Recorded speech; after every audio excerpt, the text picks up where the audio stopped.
Hello, everyone, and welcome back to Sleepy Scares. I know many of you tune in to unwind and drift off into a peaceful sleep. So before you settle in, I'd love for you to drop a comment, letting me know where in the world you're listening from. If you're enjoying the episodes, don't forget to leave a like and subscribe to the channel. Now, let's get cozy, relax, and dive right in. Story 1. The persistent flutter against the glass was the first thing Amelia noticed. Not the rhythmic tap of a trapped moth, nor the insistent buzz of a determined fly. This was a soft brushing, like the whisper of fabric against a pane, but carrying a peculiar weight, a subtle insistence that prickled at the edge of her awareness, even as rain lashed against the windows. She'd been trying to concentrate on the faded mat spread across the antique oak table, its brittle edges threatening to crumble with each careful fold. The house, nestled deep within the overgrown embrace of Blackwood Forest, had been her grandmother's legacy. A place of whispered childhood stories and forgotten shadows. Now, it was hers. And Amelia, driven by a need for solitude and a fascination with its history, had come to unravel its secrets. The flutter returned, more insistent this time, and Amelia finally looked up. The rain-streaked window offered little clarity, but as her eyes adjusted, she saw it. A pale, almost translucent hand pressed flat against the glass. It was impossibly long, the fingers spindly and unnaturally extended, the knuckles bulbous and strangely jointed. No human hand could contort itself in such a way, and certainly no human hand would be pressed against the second-story window of a house surrounded by a wall of ancient, unyielding trees. Cold, dread, sharp, and immediate, pierced the warm fog of the fire she'd built. She recoiled from the window, her heart hammering against her ribs. Logic screamed at her. It had to be a trick of the light, a reflection, something her tired mind had conjured. But the image lingered, imprinted on her retina with chilling clarity. Swallowing her fear, Amelia cautiously approached the window again. The hand was gone. Only the relentless rain and the swaying branches of the ancient oak outside greeted her. She strained her eyes, scanning the darkness, the heavy undergrowth beneath the tree. Nothing, just nerves, she muttered, her voice sounding thin and unconvincing even to her own ears. The house was old, creaking and groaning with the wind, and the isolation was starting to play tricks on her. She turned back to the map, trying to focus on the intricate lines in faded ink. The names of long-gone landowners, the cryptic symbols marking forgotten trails. But the unease remained, a persistent itch beneath her skin. Every creak of the floorboards, every rustle of leaves outside, sent a fresh jolt of anxiety through her. The house felt different now, no longer a silent observer, but something. Later that evening, as darkness deepened and the wind howled like a tormented beast, Amelia heard another sound, a soft scraping, this time from the back of the house. She froze, the half-finished cup of tea trembling in her hand. It sounded like something dragging, perhaps a heavy branch being pulled across the stone path. She crept to the back window, peering into the inky blackness. The rain had eased, leaving a slick sheen on the overgrown garden. Again, nothing, but the scraping sound persisted, moving slowly, deliberately, along the length of the house. Adrenaline coursed through her veins. This wasn't her imagination. Something was out there. She grabbed the heavy iron poker from beside the fireplace, its cold weight a small comfort in her trembling hand. Her breath caught in her throat as the scraping stopped directly beneath the window. A moment of absolute silence followed, broken only by the frantic thumping of her own heart.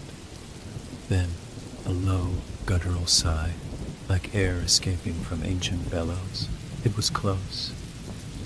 Uncomfortably, terrifyingly close. Amelia backed away from the window, her eyes darting around the room. The old house, once a sanctuary, now felt like a trap. Every shadow seemed to writhe, every noise amplified by her fear. She had to get out. She moved quickly but silently, her bare feet padding softly on the worn wooden floor. The front door was her only option, but the scraping sound was moving that way too. She could hear it now, not just dragging, but a rhythmic tapping, like fingernails on wood. As she reached the hallway, she saw it, a long, pale finger, impossibly thin and elongated, snaked under the front door, its nails scraping against the polished oak. It twitched, almost inquisitively, as if sensing her presence. Amelia's scream caught in her throat. She stumbled back, her mind reeling. This wasn't a nightmare. This was real. Whatever was outside, it wasn't human. She turned and fled towards the back of the house, desperate to put distance between herself and the thing at the door. She found herself in the kitchen, the room bathed in the pale glow of the moon peeking through the clouds. Her eyes fell on the heavy meat cleaver hanging on the wall. It felt barbaric, but in that moment, it was her only hope. Clutching the cleaver, her knuckles white, Amelia listened. The scraping had stopped at the front door, replaced by a heavier thudding, as if something was trying to force its way in. She could hear the splintering of old wood. She knew she couldn't stay here. The back door was bolted, but the windows. She ran to the nearest window, fumbling with the latch. It was stuck, rusted in place. Panic clawed at her. Then she heard it, a soft whisper, just outside the window. It wasn't language, not exactly, but a sibilant, chilling sound that seemed to vibrate in the very air around her. And then, the fluttering returned, this time against the glass, right beside her head. Amelia squeezed her eyes shut, a strangled sob escaping her lips. She could feel the presence outside, cold and malevolent. She braced herself, the cleaver raised, ready to fight whatever was trying to get in. But it didn't break the glass. Instead, the window began to melt, not like ice, but like wax, the glass softening and distorting, flowing downwards like thick liquid. Through the dissolving pane, she saw the face. It was pale, the skin stretched tight over sharp, angular bones. The eyes were large and black, devoid of pupils, reflecting the moonlight with an unnatural gleam. The mouth was a thin, lipless slit, and from it came that whispering sound, closer now, inside her head. Terror paralyzed her. The cleaver slipped from her numb fingers, clattering uselessly to the floor. The melting window opened, revealing a figure that seemed to flow through the gap like smoke. It was tall and gaunt, its limbs impossibly long and thin, terminating in those horrifying, elongated hands. It moved with a fluid grace that belied its unnatural form, gliding across the kitchen floor towards her. Amelia could only stare, her mind unable to process the sheer impossibility of what she was seeing. The creature stopped before her, its black eyes fixed on hers. The whispering intensified, a cacophony of sibilant sounds that seemed to burrow into her skull, promising pain and oblivion. Then it reached out. One of those impossibly long fingers brushed against her cheek. It was cold, colder than anything she had ever felt. A cold that seeped into her bones, stealing her warmth, her will, her very life force. Amelia's vision blurred. She felt herself falling, not physically, but inward, into a swirling vortex of darkness. The whispering became a roar, and the last thing she saw, before the darkness consumed her, was the creature's thin, lipless mouth opening in a silent, chilling smile. The house in Blackwood Forest remained, shrouded in mist and silence. The rain had stopped, and the first rays of dawn painted the sky with soft hues of pink and gold. Inside, the remnants of Amelia's life lay scattered. The open map, the overturned teacup, the discarded cleaver, and in the kitchen, the melted remains of the window shimmered like petrified tears. a silent testament to the horror that had unfolded within its walls. The flutter against the glass had ceased, replaced by an unsettling stillness, a stillness that spoke of something ancient and malevolent, something that had claimed another soul. Story 2. The chill of the night wrapped around me like a damp shroud as I stood in front of the old Weatherby estate, its crumbling facade looming against the moonlit sky. I heard the stories, the whispers of spirits trapped within its walls, the echoes of laughter that turned to screams.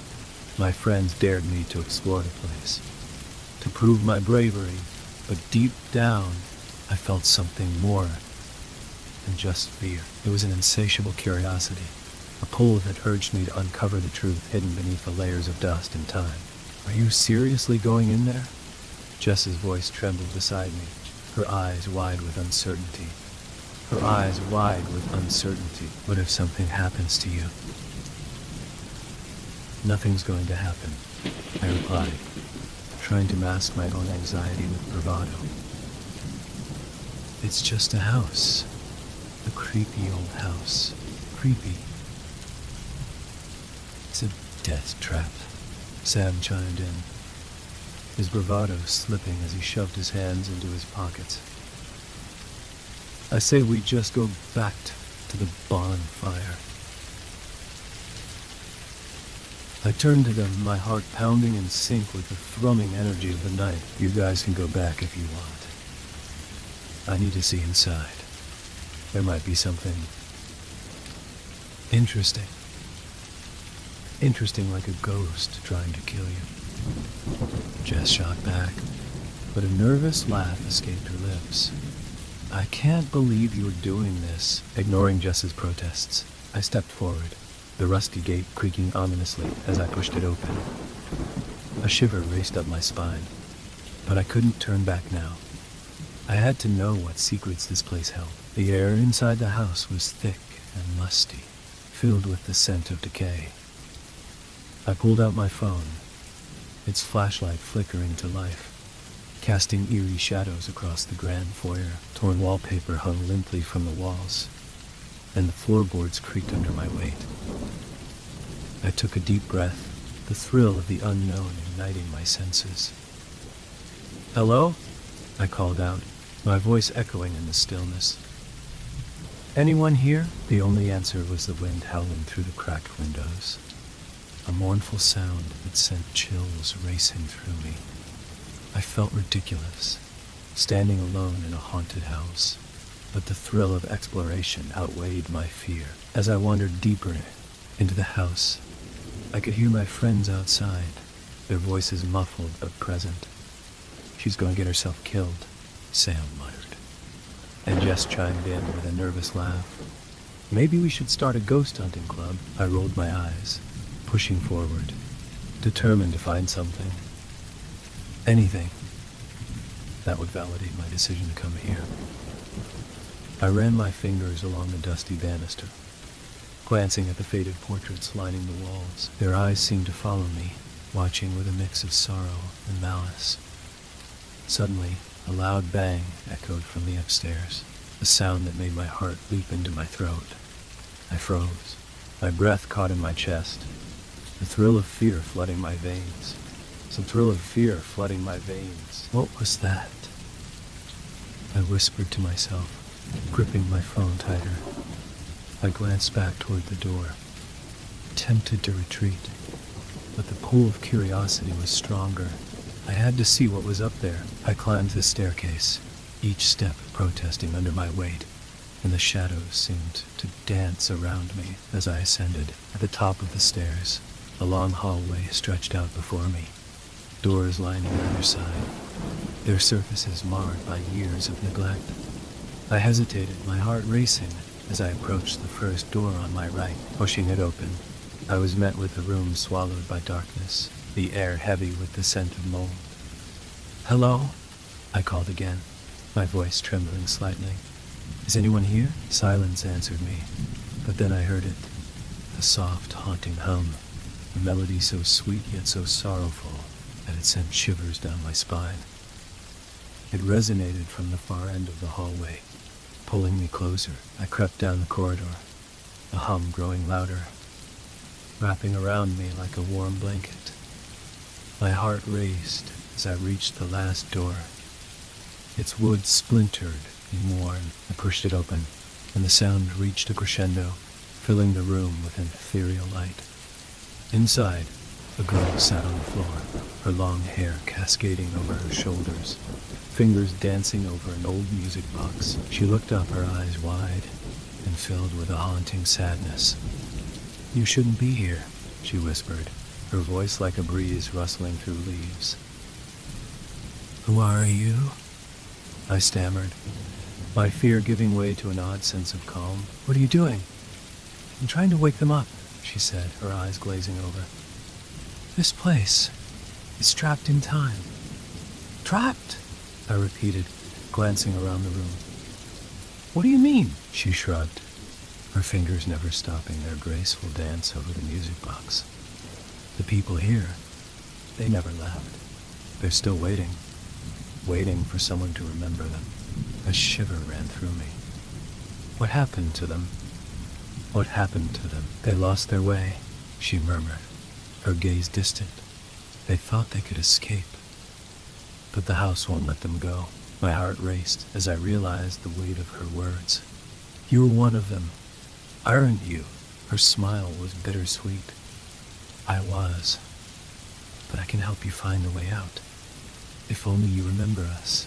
Before I could respond, the music box let out a high-pitched whine, and the girl's eyes widened in fear. "They're coming," she cried, her voice rising in panic. "You have to go," she cried, her voice rising in panic. I turned to run, my pulse pounding in my ears, but the hallway twisted and shifted, the shadows closing in around me. The walls seemed to pulse with a life of their own, the very fabric of reality warping. "Wait! Wait!" I screamed, but the girl was gone, her presence fading like the last notes of the music box. I stumbled back, my breath coming in ragged gasps as I fought against the darkness closing in. I dashed down the hallway, my heart racing, desperation driving me. "Jess! Sam!" I shouted, but my voice echoed back at me, mocking. Suddenly, a figure loomed before me, a dark silhouette blocking my path. I skidded to a halt, my heart pounding as dread washed over me. "Who are you?" I demanded, my voice trembling. "Time to join us," it hissed, a voice that slithered into my mind like a serpent. I recognized it as the sound of those trapped within the house, their voices whispering in unison, beckoning me closer. "No!" I shouted, spinning around to find another figure emerging from the shadows. Panic surged through me as I realized the darkness was closing in, the walls pulsing with an oppressive energy. I had to escape. I ran back toward the stairs, the figures pursuing me, their whispers growing louder, drowning out my thoughts. "Join us! Remember!" My foot slipped on the last step, and I tumbled forward, crashing into the foyer below. Pain shot through my ankle, but I didn't stop. I scrambled to my feet, my eyes darting around for an escape. I burst through the front door, the cool night air hitting me like a slap. I stumbled down the steps, my heart racing as I turned back to look at the house. The shadows writhed in its windows, the whispers fading into a cacophony of screams. "Did you see her?" Jess gasped, rushing to my side. "What happened? Get out! We have to leave!" I shouted, my breath coming in heaves. "Now!" Sam and Jess exchanged worried glances, but I grabbed their arms and pulled them away from the house, the darkness still clawing at my back. I could feel the weight of the spirits, their sorrow and anger pressing down on me. We ran toward the tree line, the sounds of the house fading behind us, but I knew it was not over. The faces of those trapped within haunted me. I could still hear their cries, their pleas for remembrance echoing in my mind. "Why are you so scared?" Sam panted as we reached the edge of the woods. "It's just an old house," Just an old house. I shot back, my heart racing. You didn't see them. They're trapped, waiting for someone to remember them. Jess's eyes widened. What do you mean? You're scaring me. I took a deep breath, trying to gather my thoughts. They were lost, the girl. She thought I could help them, but they won't let me go. They want me to remember. Remember what? Sam asked, confusion etched on his face. Everything, I whispered, the weight of the truth settling heavily in my chest. If I don't escape, I'll become one of them.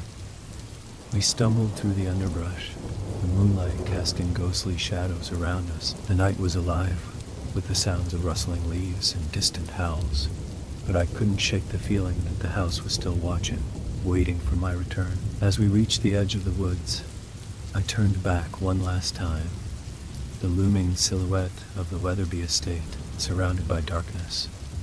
The whispers grew louder, a haunting chorus that echoed in my mind, but I refused to let them pull me back. Let's go, I said, determination flooding my voice. We need to leave this place behind. And as we ran, the shadows of the past began to fade, but the memory of the girl lingered like a ghost in the recesses of my mind, a reminder of the spirits trapped within the walls of the Weatherby estate, waiting for someone brave enough to remember. Story 3. The clockmaker's workshop tasted of brass dust and the faint, sweet scent of aging wood. Not a hum, not a whisper, but a meticulous tick-tock, tick-tock that had been the soundtrack to Alara's life since she was a child. Her grandfather, Silas, had instilled in her a reverence for time, for the intricate dance of gears and springs that held fleeting moments captive. Now, years after his passing, Alara maintained his legacy, her small, calloused hands coaxing life back into slumbering timepieces. One sweltering summer afternoon, a peculiar clock arrived. It wasn't brought in by a customer, wasn't listed in Silas' meticulous inventory. It was simply there, leaning against the worn leather of her workbench, as if it had sprouted from the floorboards. The clock itself was unlike anything she'd ever seen, fashioned from a dark, almost obsidian wood. It was devoid of any maker's marks or ornamentation. Its face was a single sheet of polished jet, unmarked by numbers or hands. Instead, thin, silver lines seemed to writhe and coalesce across its surface, like mercury capturing the light. A low, resonant thrum emanated from within its wooden casing, not loud enough to be disruptive, but present enough to resonate in Alara's bones. Curiosity overriding caution, Alara reached out. The wood felt strangely warm, almost alive beneath her fingertips. As her fingers brushed the obsidian face, the silver lines shifted, swirling into patterns that resembled constellations, then dissipating into chaotic streaks. The thrum intensified, vibrating through the workbench and up her arms. That night, Alara's dreams were vivid, fragmented things, fleeting images of stars being born and collapsing, of landscapes she didn't recognize stretching out under alien skies, of faces that seemed both familiar and utterly unknown. She woke with a jolt, the faint thrum echoing in her memory. The next morning, the clock was still there. The silver lines pulsed with a slow, rhythmic light. As Alara worked, she found herself drawn to it, her gaze lingering on its mesmerizing surface. She noticed small discrepancies in the workshop, almost imperceptible shifts in the arrangement of tools, the position of sunlight filtering through the dusty window panes. Things were slightly different. Days bled into weeks, and the clock remained an enigmatic presence. Alara started keeping a journal, documenting the subtle changes she observed, a tool she swore she'd misplaced turning up in an unexpected spot, a faint, unfamiliar scent of ozone lingering in the air, the shadows in the workshop seeming to deepen and lengthen at odd hours. One evening, while carefully cleaning a delicate grandfather clock, She noticed a tiny inscription carved into its base. It was her grandfather's mark, but the style was different, older than any she'd seen before. She cross-referenced it with his journals, which detailed the evolution of his signature. The inscription belonged to a period Silas had explicitly stated had given up that particular style. A cold dread began to creep into Alara's heart. It wasn't just the objects in the workshop. It was the time around them that felt fluid, unreliable. She experimented with the obsidian clock. Touching it seemed to amplify the strange effects. When she held her hand against its face, she felt a strange pull. A dizzying sensation as if the room around her was warping. Memories flickered at the edge of her consciousness. Moments from her past rearranged, altered in subtle but significant ways. The conversation with her mother that had taken place in the kitchen now felt like it had happened in the garden. A childhood toy she vividly remembered receiving on her 7th birthday now felt like it arrived on her 8th. The thrum was growing stronger, a constant low-frequency drone that seemed to vibrate within her skull. The silver lines on the clock's face were no longer abstract patterns. They were becoming symbols, complex, geometric glyphs that pulsed with an inner light. One night, Alara awoke to find the workshop bathed in an eerie silver glow emanating from the clock. The glyphs on its face were burning brightly, and the air crackled with an unseen energy. She felt an irresistible pull towards the clock, her feet moving as if guided by an external force. As she stood before it, the glyphs began to shift, rearranging into a complex, interconnected pattern. Images flooded her mind. Not fragmented memories this time, but glimpses of other times, other realities. She saw herself as a child, but her surroundings were different. The clothes she wore unfamiliar. She saw Silas, younger, working on a clock that was eerily similar to the one before her. But in that vision, the clock's face was not obsidian, but a swirling vortex of light. Then, a new image emerged. A vast, impossible structure built of shimmering, geometric shapes, existing in a space that defied earthly geometry. And at its heart, a single, pulsating point of light, the source of the thrum. A terrifying understanding dawned in Alara's mind. The clock wasn't just a timepiece. It was a key to something vast and incomprehensible, something that transcended the linear flow of time as she understood it. The subtle changes, the altered memories, they weren't random.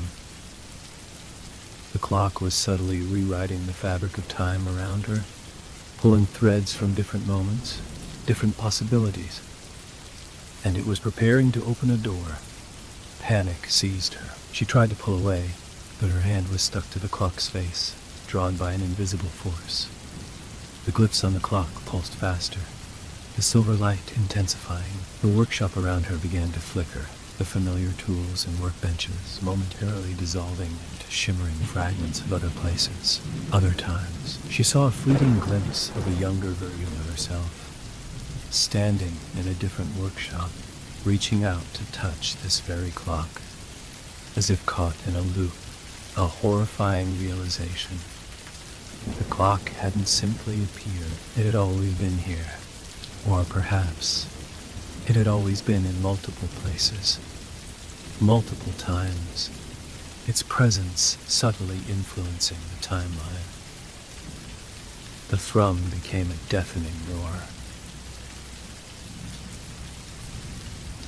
The silver light engulfed the workshop. Lara felt a searing pain in her head, as if her very memories were being unraveled and rewoven. She saw faces, her grandfather, her mother, people she vaguely remembered, their features blurring and shifting, becoming both familiar and alien. Then, just as suddenly as it began, the roaring stopped. The silver light receded.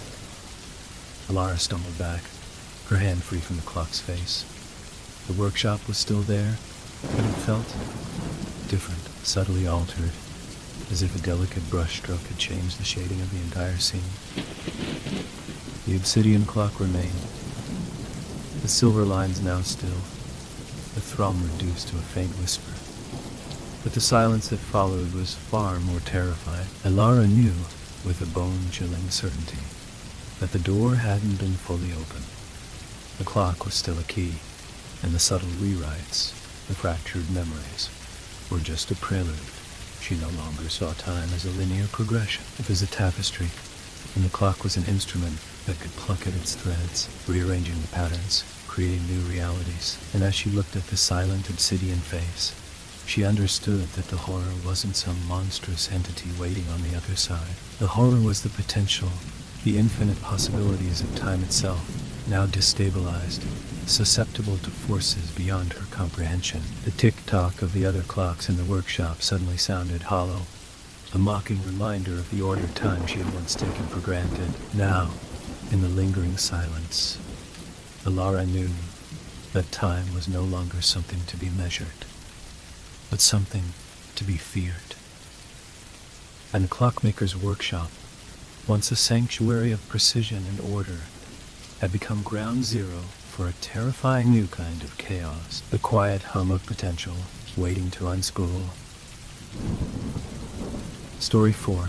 Lyra, a xenolinguist with an unhealthy fascination for the utterly bizarre, had received an anonymous invitation, a shimmering, opalescent card that seemed to shift and writhe in the light, offering her a position. No salary was mentioned, only the promise of unparalleled access.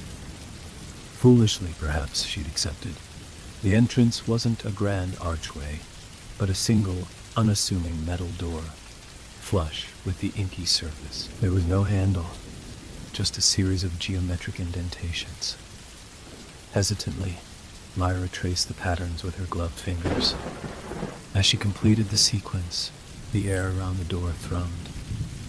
Not with electricity, but with something deeper, a resonance that felt like the whisper of a language she couldn't understand, yet somehow felt she should. The door slid silently inwards, revealing a corridor lit by an ethereal, blue-tinged glow emanating from unseen sources. The walls were smooth, cool to the touch, and hummed with the same low thrum she'd felt outside. There were no visible seams, no indication of how this monolithic structure had been built. It felt more grown than constructed. A figure stood at the end of the corridor, their features obscured by the strange lighting. They were tall and slender, draped in a fabric that seemed to absorb the light around it. As Lyra approached, the figure raised a hand. "Welcome, Lyra." Their voice was a soft, androgynous murmur that seemed to vibrate within her bones. "I am called Cypher. We have been expecting you." Cypher gestured towards another doorway, this one leading into a vast chamber. The air here was thick with an almost imperceptible scent. Ozone mixed with something ancient and earthy, like petrified wood and forgotten spices. The chamber was dominated by a structure in the center, a swirling helix of what looked like solidified light, constantly shifting and refracting. "This," Cypher said, their voice gaining a subtle edge of reverence, "is the nexus. It reflects the dissonances, the points where realities brush against one another, the echoes of other possibilities."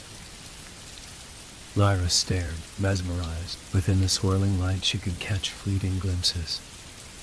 Impossible geometries, colors that shouldn't exist, sounds that felt like emotions. It was beautiful, terrifying, and utterly alien. Her work, Cypher explained, would be to decipher the signatures emanating from the nexus. Not linguistic analysis in the traditional sense, but an attempt to understand the underlying patterns, the grammar of realities beyond human comprehension. She was given a workstation, a sleek console with interfaces she'd never seen before, located in a smaller alcove off the main chamber. The first few days were exhilarating. Lyra felt like she was on the precipice of understanding something immense, something that dwarfed all human knowledge. The signatures were complex, shifting, and often unsettling. One felt like the sensation of falling endlessly, another like the echo of a scream that never quite materialized. Then came the changes. Subtle at first, the blue light in the corridor seemed to deepen, acquiring a purplish hue. The low thrum intensified, morphing into a constant, almost subliminal drone that made her teeth ache. The scent in the Nexus chamber grew stronger, the earthy undertone becoming something akin to decay. Lara started experiencing vivid dreams, not of familiar places or people, but of landscapes that defied logic, populated by beings with too many limbs and eyes that stared from impossible angles. She'd wake up with a cold sweat, the metallic taste in her mouth even more pronounced. One day she noticed something new in the Nexus. A flicker, a tear in the swirling light, revealing a glimpse of something. It was brief, just a flash, but it imprinted itself on her mind. A landscape of jagged black rocks under a sky of swirling crimson gas. And in the center, a single towering spire, pulsing with an obscene organic light. She mentioned it to Cypher. Their response was unsettlingly calm. Ah, you are beginning to perceive the incursions. Lyra didn't like the sound of that.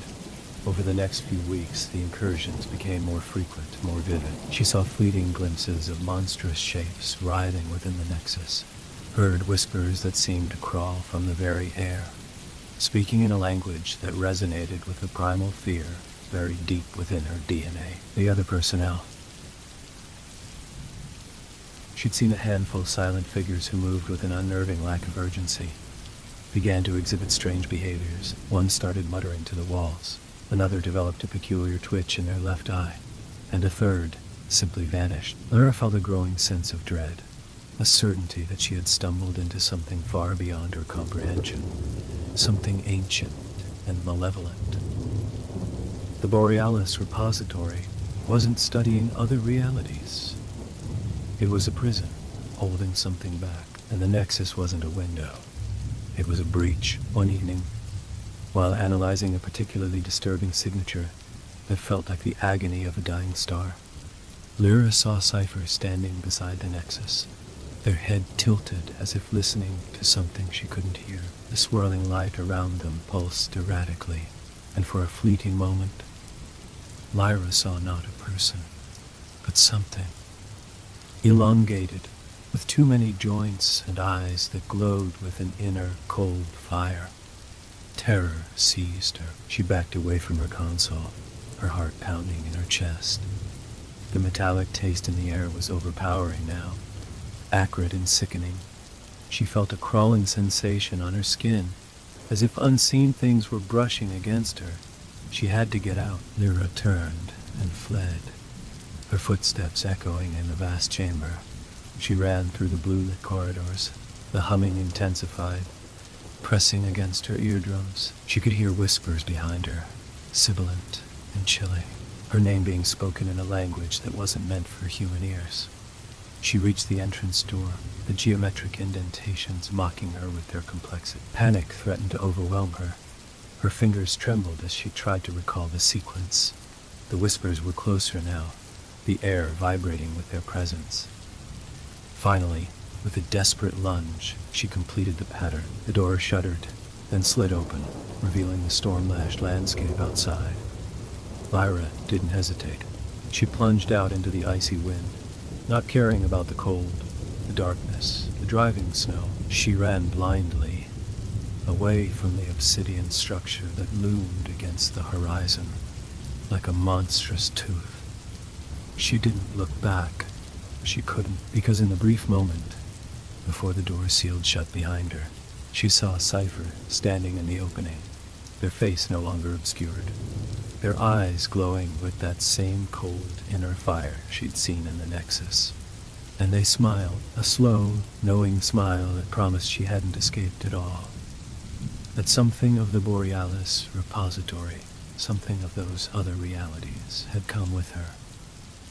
The metallic taste in her mouth lingered, a constant, chilling reminder. The whispers, though fainter, were still there, carried on the wind, woven into the fabric of the storm.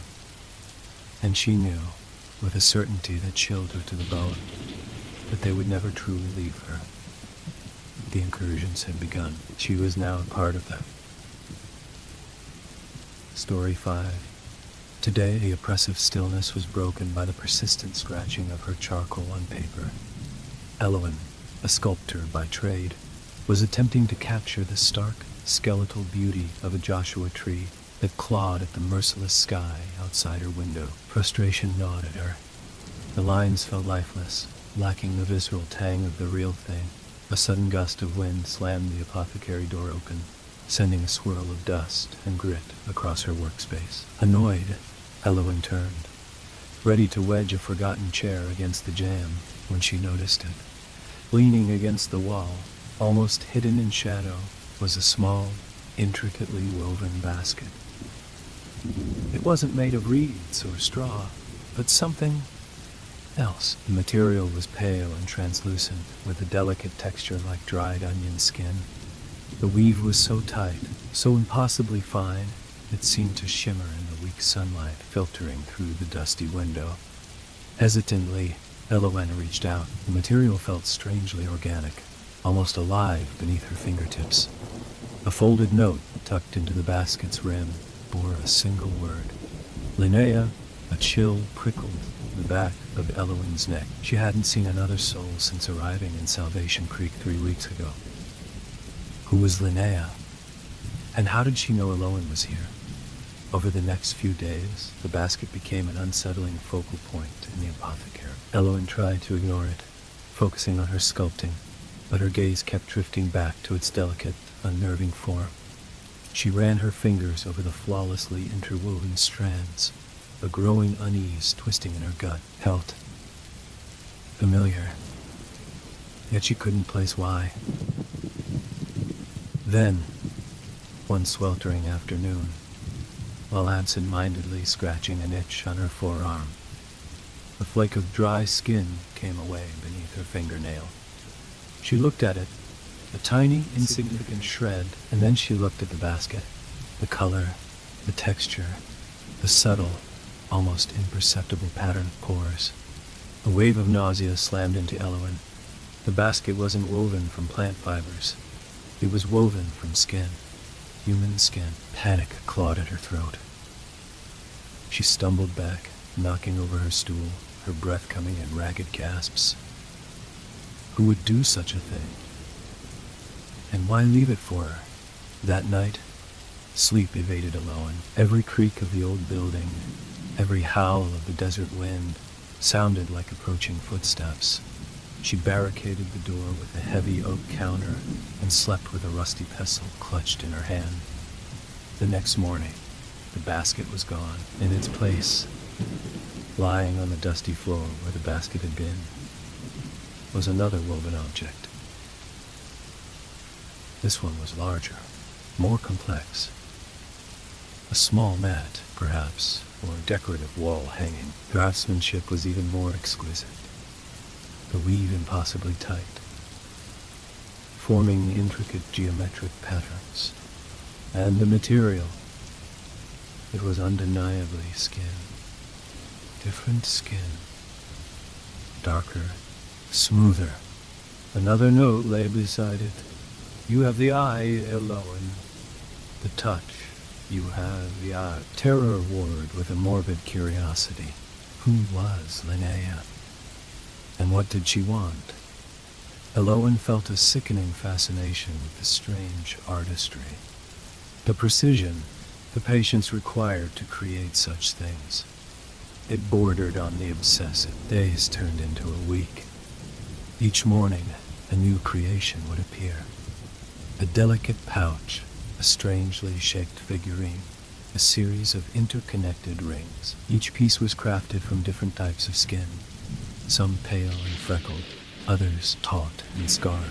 One even bore the faint tracery of faded tattoos. The notes continued, cryptic and unsettling. The canvas of life, beauty in the ephemeral. Join me, Eloan. Eloan's isolation, which had initially been a refuge, now felt like a suffocating trap. She was being watched, studied. Linnea was out there, close. The thought sent shivers down her spine. One evening, as the sun bled across the desert sky, painting the abandoned buildings in hues of blood orange and bruised purple, Eloan had an idea. If Linnea was leaving these macabre gifts, perhaps she was coming into the apothecary. Perhaps she was watching her as she slept. Driven by a desperate need to regain some control, Eloan decided to leave a message of her own. Using a piece of charcoal, she wrote on the dusty floor next to where the latest creation, a disturbingly lifelike mask, lay. Who are you? Why are you doing this? The following morning, the mask was gone. In its place was a new creation, something unlike anything before. It was a glove, perfectly molded to the shape of a hand. The skin was pale, almost translucent, and on the back of the hand, woven from darker strands, was a single, intricately detailed eye. And beside it, a note. This one was longer. More personal, my dear Eloan. I knew you would understand. You see the inherent beauty in the discarded, the overlooked. We are artists, you and I, shaping the raw materials of existence into something meaningful. You struggle to capture the essence of life in stone and clay. I work with a canvas that has already breathed, already felt. Don't be frightened, Eloan. Fear is just another texture. I see your talent. I see your potential. We could create wonders together. Think of the possibilities. Imagine the stories we could tell, the emotions we could evoke. Come find me, Eloan. Follow the path of Shedskin. You know where to look. Linnea. Eloan's blood ran cold. Follow the path of Shedskin. She looked around the apothecary, at the dust motes dancing in the faint light, the peeling paint on the walls. And then she saw it. Subtle, almost imperceptible, there, tiny, papery flakes nestled in the corners, clinging to the rough wood of the floorboards. A trail, a morbid curiosity, stronger than her fear, took hold. She had to know. She had to confront this Linnea. Armed with the pestle, Eloan stepped out of the apothecary into the harsh desert sunlight. The trail was faint, but discernible. A scattering of skin flakes leading away from the town towards the jagged, rust-colored hills in the distance. She followed the gruesome breadcrumbs, her heart pounding in her chest.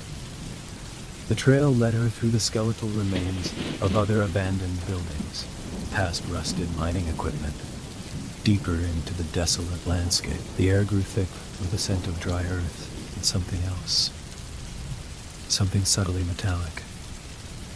Finally, the trail led her to a small, almost hidden cave nestled amongst the rocks. The entrance was concealed by a tattered piece of canvas. Hesitantly, Eloan pushed it aside and stepped inside. The cave was surprisingly spacious, illuminated by a single shaft of sunlight filtering through a crack in the ceiling. And there, in the center of the cave, surrounded by an array of strange tools and meticulously organized containers, sat Linnea.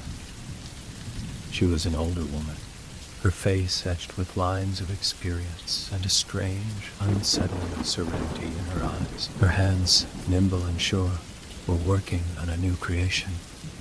A delicate mask formed from countless tiny slivers of skin. "Eloan," Linnea said, her voice soft and welcoming. "I knew you would come." Eloan gripped the pestle tighter, her voice trembling. What are you doing?" Linnea smiled, a chillingly gentle expression. "I'm an artist, my dear, just like you. But I work with a medium that others discard. But I work with a medium that others discard. She gestured to the intricate creations around her. We shed our past, Elowen, layer by layer. I give it new life. Elowen stared at the macabre artistry, the horror finally overriding her morbid fascination. Linnéa's smile didn't falter. Is it? Or is it simply a different perspective? We create beauty from the ephemeral, Elowen. You with stone, I with skin. The difference is only in the material. She held up the mask she was working on. See the texture, the nuance? Every piece tells a story. Elowen felt a wave of revulsion wash over her. She backed away slowly. Stay away from me. Linnéa's eyes darkened slightly.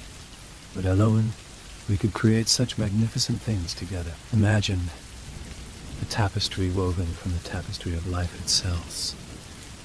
She held out a hand, her fingers long and delicate.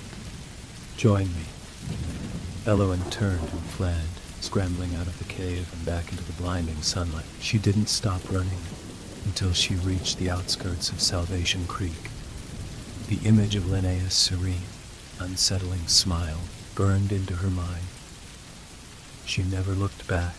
She abandoned her belongings, her sculptures, everything. The dust of Salvation Creek, once a lure, now tasted like the ashes of her own sanity.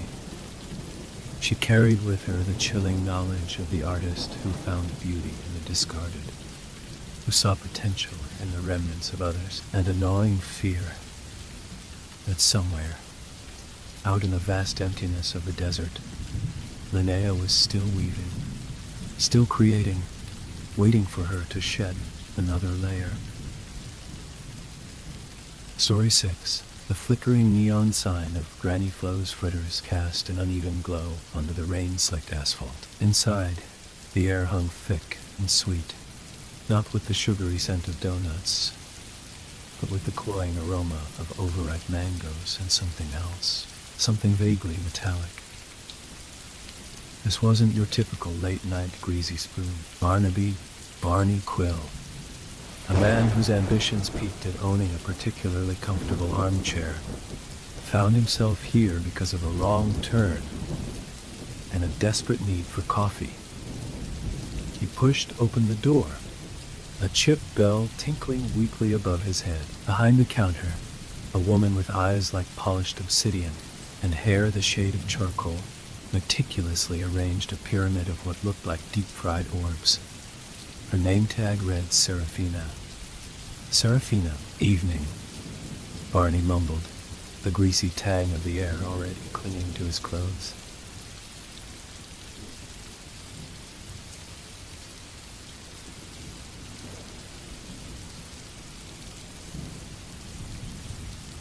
Her movements were precise, almost ritualistic. What'll it be? Her voice was a low, resonant hum, strangely out of sync with the mundane setting. Just a coffee, Black, Barney said, glancing at the fritters. They were an odd mottled purple color, some with what looked like tiny, almost imperceptible pulses beneath their crust. He dismissed it as fatigue. Serafina poured his coffee without a word, her gaze never leaving the fritters. As Barney reached for the cup, his fingers brushed against one of the purple spheres. It was unnervingly warm, like a living thing. He recoiled.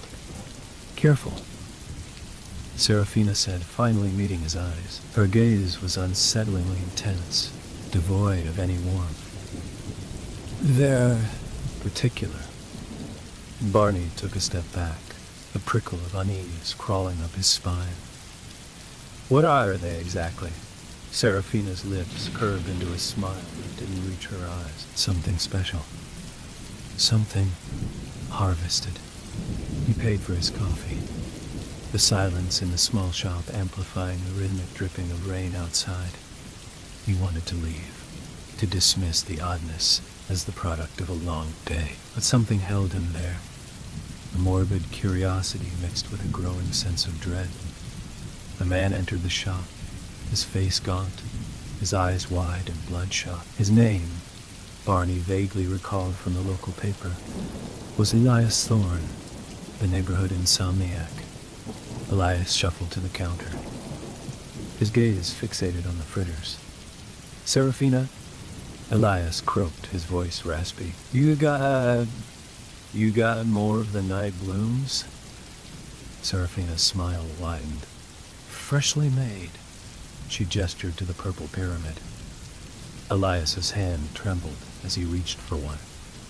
He devoured it in a single bite, his eyes closing in what looked like ecstasy. A low moan escaped his lips. Barney watched in horrified fascination.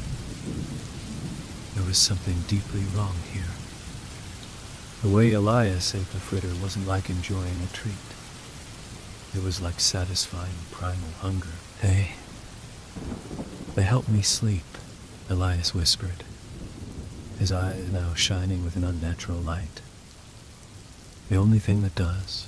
They have unique properties," Serafina agreed, her gaze sweeping over Barney.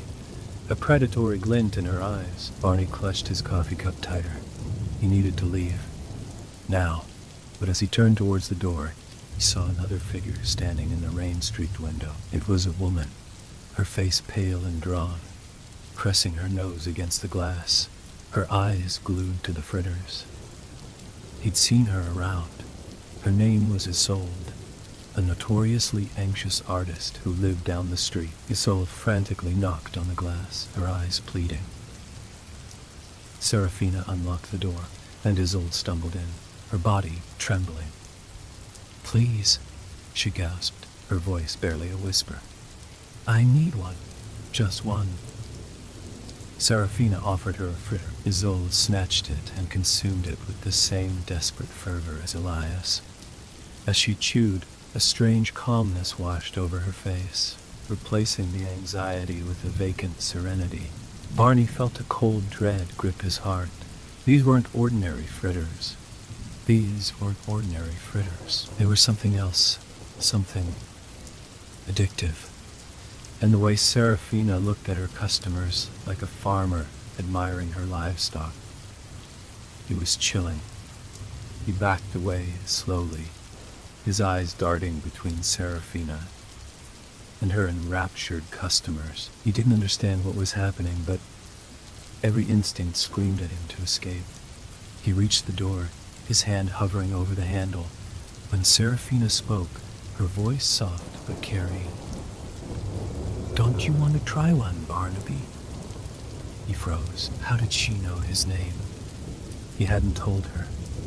"They're quite calming," she continued, her smile widening, revealing teeth that seemed a little too long, a little too sharp. They silenced the noise. Barney's mind raced. He had to get out. He yanked the door open and stumbled into the rain, the sweet metallic scent of the fritters clinging to him like a shroud.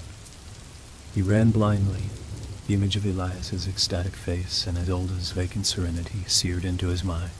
He didn't know what was in those fritters, but it felt like a violation, a perversion of something natural. He looked back at Granny Flo's fritters.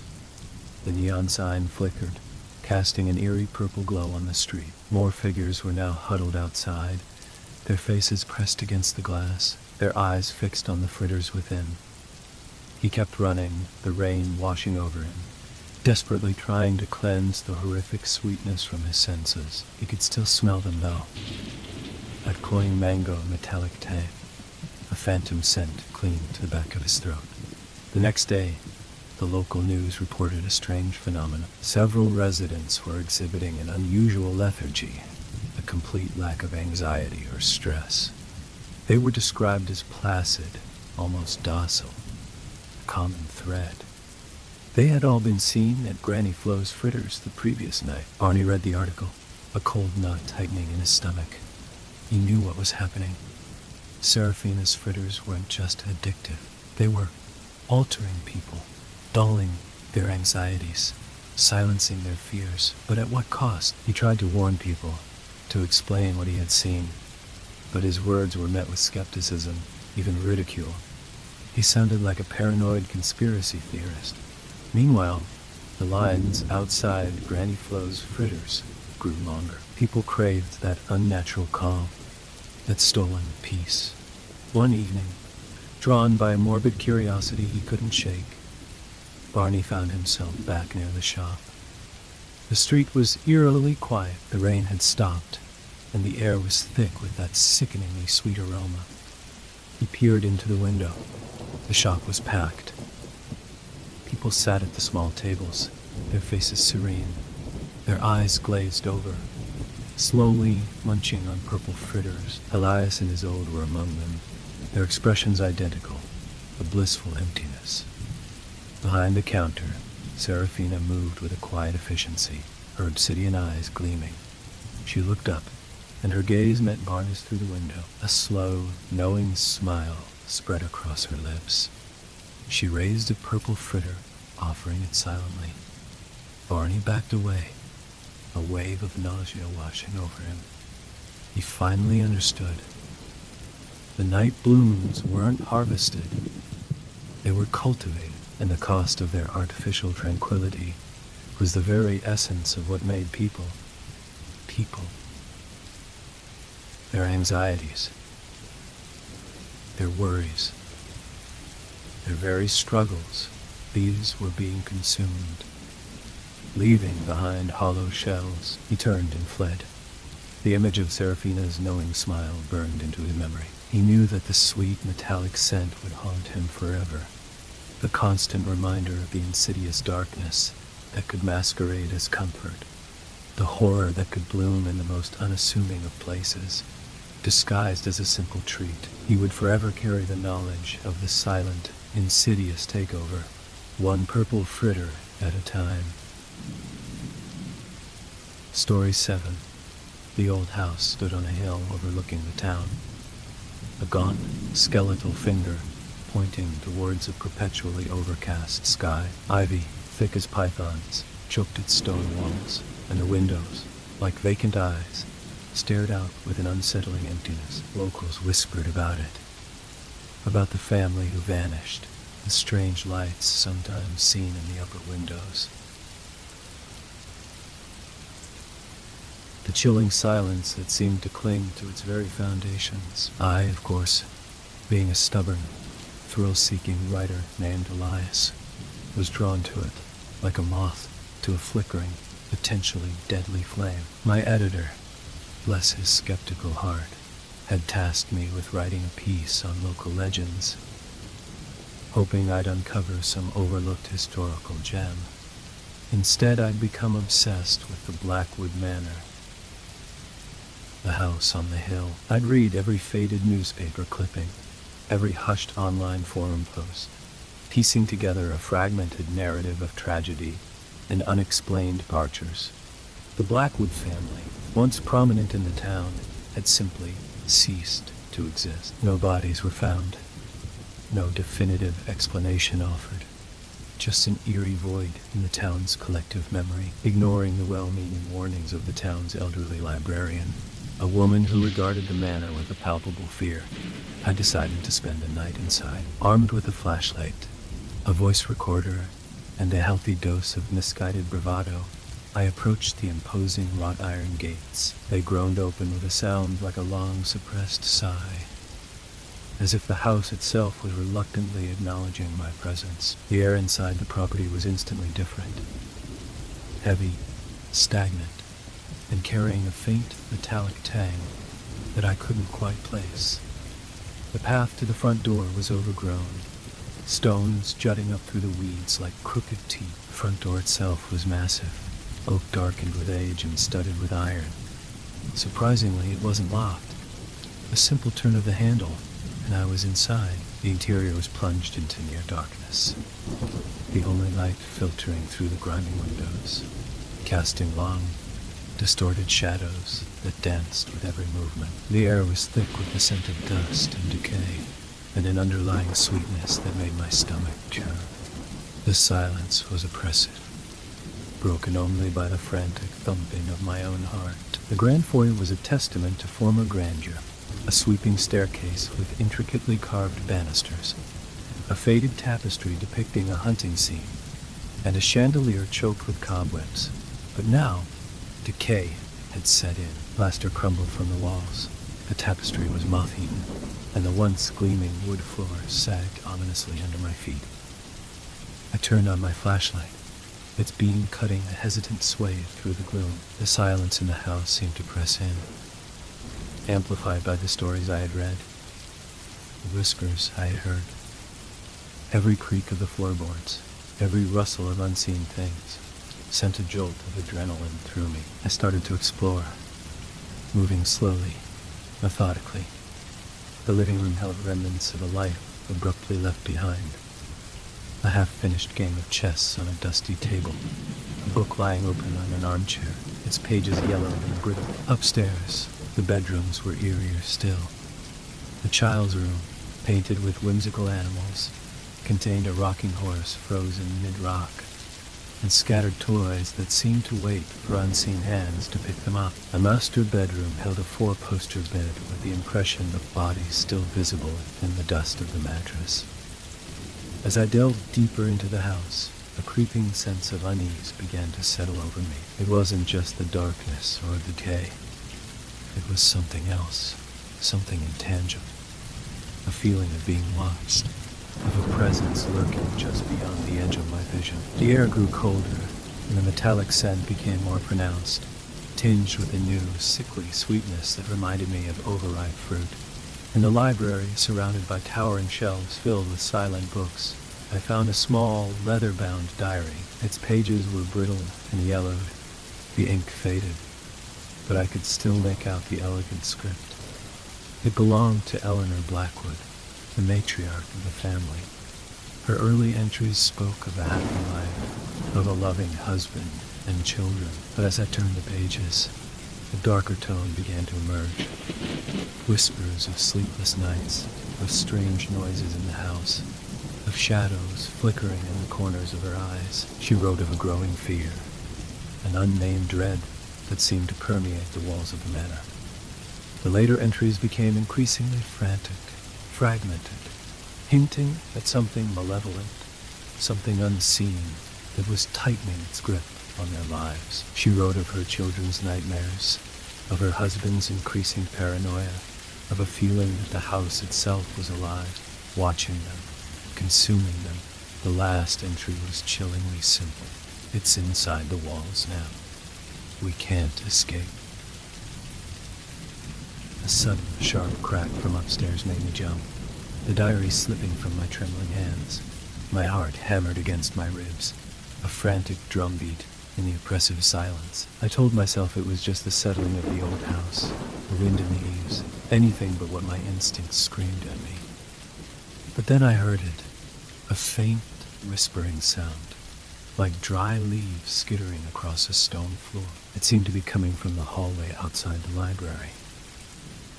I froze, my flashlight beam shaking in my hand. The whispering grew louder, closer, morphing into something I could almost understand, yet couldn't quite decipher. It was sibilant, low and utterly unsettling. Slowly, cautiously, I moved towards the door, my breath caught in my throat. The whispering stopped abruptly as I reached the threshold. The hallway was empty, the shadows stretching long and distorted, but as I scanned the darkness, I saw it, a flicker of movement at the far end of the hall, near a closed door I hadn't noticed before. The cold dread washed over me, a primal fear that went beyond logic or reason. I knew, with a sickening certainty, that something was behind that door, something that had been here for a long time. I started to back away, my eyes fixed on the closed door. The whispering started again, softer this time, but closer. I could feel the cold air emanating from behind the door, a tangible chill that seemed to seep into my bones. Suddenly, the doorknob began to turn, slowly, deliberately. My blood ran cold. I didn't wait to see what was behind it. I turned and ran, stumbling through the darkened hallways, the whispers echoing behind me, seeming to chase me through the creaking house. I didn't know where I was going, just that I had to get out. I tripped over unseen objects, my flashlight beam bouncing wildly, illuminating fleeting glimpses of decaying grandeur and unsettling shadows. The metallic, sickly sweet smell was overpowering now, making me gag. As I reached the foyer, I could hear the whispers directly behind me. Closer than ever, I fumbled with the front door handle. My fingers slick with sweat. It wouldn't turn. Panic clawed at my throat. Desperate, I threw my weight against the door, but it remained stubbornly shut.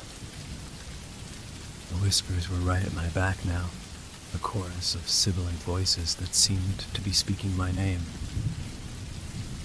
Then I saw it, a shadow, elongated and impossibly thin, stretching across the floor from beneath the door.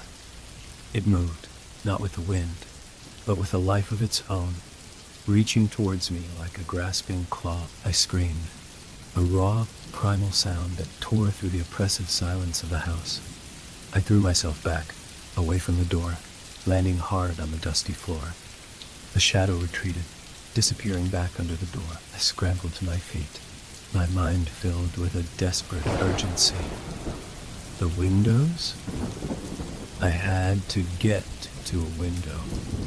I ran to the nearest window, fumbling with the latch. It was rusted shut. Frantically, I smashed the glass with my elbow, shards showering around me.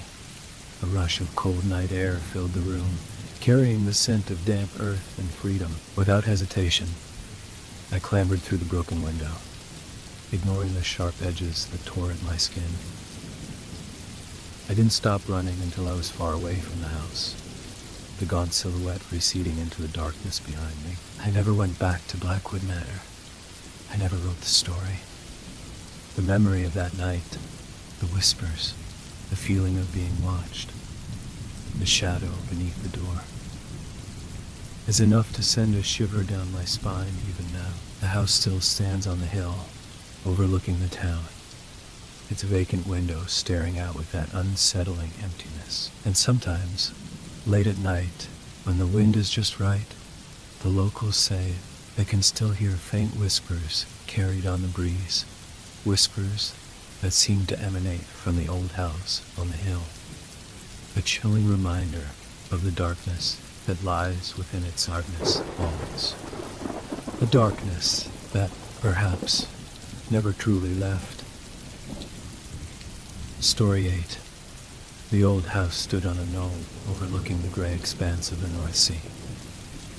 Its slate roof was mottled with moss, and the paint peeled like sunburnt skin, revealing the dark wood beneath. For Alara, it was supposed to be a sanctuary, a place to escape the city's relentless hum and the recent heartbreak that clung to her like a shroud. She'd bought it for a pittance, the estate agent's cheerful dismissal of its quirks a little too enthusiastic for her liking.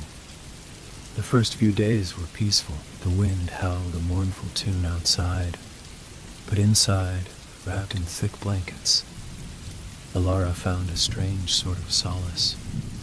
The silence was profound, broken only by the creaks and groans of an old house settling. It was the kind of silence that held secrets, the kind that whispered of times long past. Then the whispers became more literal. It started subtly, a rustle in the corner of her eye, a fleeting shadow in the hallway. She'd dismiss it as fatigue, the overactive imagination of someone living alone. But the feeling of being watched grew, a cold prickle on the back of her neck that refused to dissipate. One evening, as dusk bled into night, she heard it distinctly, a faint sigh, like a breath held too long and finally released, came from the empty room upstairs. Her heart hammered against her ribs. She told herself it was the wind, a trick of the old floorboards, anything but what her gut screamed it was. Armed with a heavy iron poker from the fireplace, she crept up the creaking stairs. The air grew colder with each step. The landing was shrouded in shadow, the single window at the end casting long, distorted shapes on the walls. The room where she'd heard the sigh was empty, save for a dusty roll-top desk and a bare mattress on the floor. Relief washed over her, quickly followed by a sharper, colder fear. The sigh hadn't been from outside. It had been inside the house. The incidents escalated. Objects would move. A book, left open on the coffee table, would be found closed on the shelf. A teacup, carefully placed on the counter, would be on the floor, unbroken but overturned. These weren't playful pranks. There was a malevolence to them, a sense of observation, of testing her. The worst was the smell, a cloying, sickly sweet scent, like rotting lilies mixed with something metallic, would waft through the house, clinging to the air, making her gag. It came and went without warning, leaving a lingering sense of unease. Alara tried to rationalize it, faulty wiring causing strange electrical currents, gas leaks producing phantom smells, but deep down, she knew. This house wasn't just old, it was haunted. She started researching the house's history. The local library offered little. The librarian's eyes widening with uncomfortable recognition when Alara mentioned the address. "Oh, the old Blackwood place," she'd murmured, avoiding Alara's gaze. Heard things over the years. Undeterred, Alara delved into online archives. She found newspaper clippings dating back to the early 1900s. The Blackwood family, wealthy merchants, had lived in the house for generations. Then, tragedy struck, a string of unexplained deaths within the family, each one more gruesome than the last. Accidents, the articles called them, but the descriptions hinted at something far more sinister. The final clipping detailed the disappearance of the last Blackwood, a young woman named Eleanor, vanished without a trace. A chill went down Alara's spine. Eleanor. It was a name eerily close to her own. The activity in the house intensified. The whispers became murmurs, sometimes coalescing into a low, indistinct voice.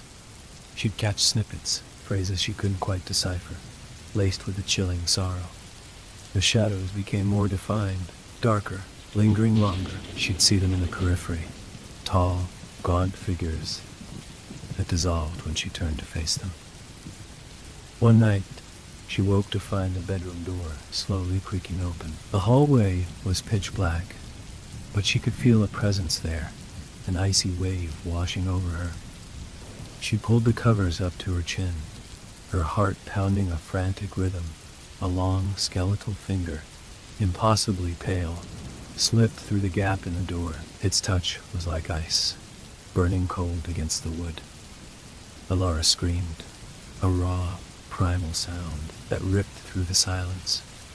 The finger retreated, and the door slammed shut with a resounding boom that shook the entire house. Sleep became a luxury she couldn't afford.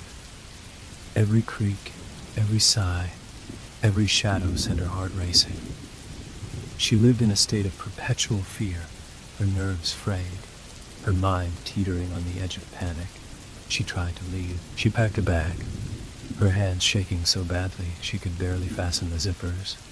But the moment she reached the front door, an invisible force slammed it shut, the impact reverberating through her bones. She tried the windows. They were all locked, the mechanisms jammed solid.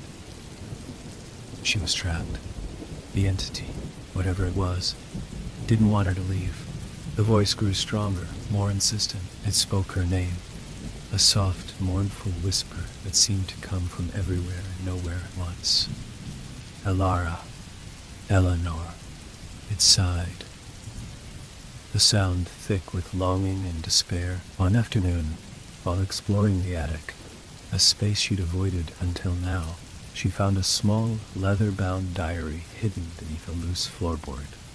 The pages were brittle and yellowed, the ink faded but still legible. It was Eleanor Blackwood's diary. Her entries chronicled a growing dread within the house, a sense of something watching, of being consumed. She described the same smells, the same shadows, the same chilling whispers that Alara had experienced. Then the entries became frantic, filled with a growing terror, mentions of a presence that craved something it couldn't have. The final entry was chillingly abrupt. It's here, in the walls, It once. The sentence trailed off, unfinished. As Alara read, the air in the attic grew cold. The scent of rotting lilies filled her nostrils, so potent it made her eyes water. A low moan echoed around her, a sound of immense suffering. A shadow detached itself from the corner of the attic, coalescing into a tall, gaunt figure. Its form was indistinct, flickering like a poorly lit candle, but she could feel its gaze on her, cold and hungry. Terror seized. She dropped the diary and stumbled backward, knocking over a stack of dusty boxes. The figure drifted closer, its form solidifying, becoming more defined. She could see the hollow sockets where its eyes should have been, the thin, stretched skin clinging to its skull. It reached out a skeletal hand, its touch promising not pain, but something far worse, oblivion. Alara screamed again, a desperate, futile cry against the encroaching darkness. She scrambled back, her breath catching in her throat. She could feel the entity's presence filling the attic, suffocating her, pressing down on her with the weight of centuries. "Eleanor?" the voice whispered, closer now, right beside her ear. It wasn't malevolent, not exactly. It was a voice of profound loneliness, a desperate plea for connection, twisted by years of isolation and despair. She understood then. It wasn't trying to harm her, not intentionally. It was trying to merge with her, to become whole again, to reclaim the life it had lost so long ago. Her name, so similar to Eleanor's, had drawn it to her, a beacon in the darkness. The skeletal hand touched her cheek. It wasn't cold anymore. It was burning, a searing heat that spread through her veins. Her vision blurred. She could feel something pushing into her, a foreign presence invading her mind. Her body, she tried to fight it, to resist. But it was too strong, too ancient. Her thoughts became muddled, confused. Images flashed through her mind, horse-drawn carriages, gas lamps flickering in the night, a young woman laughing in a long white dress. Eleanor's memories. They were becoming her own identity. Alara began to fade, like a photograph left out in the sun.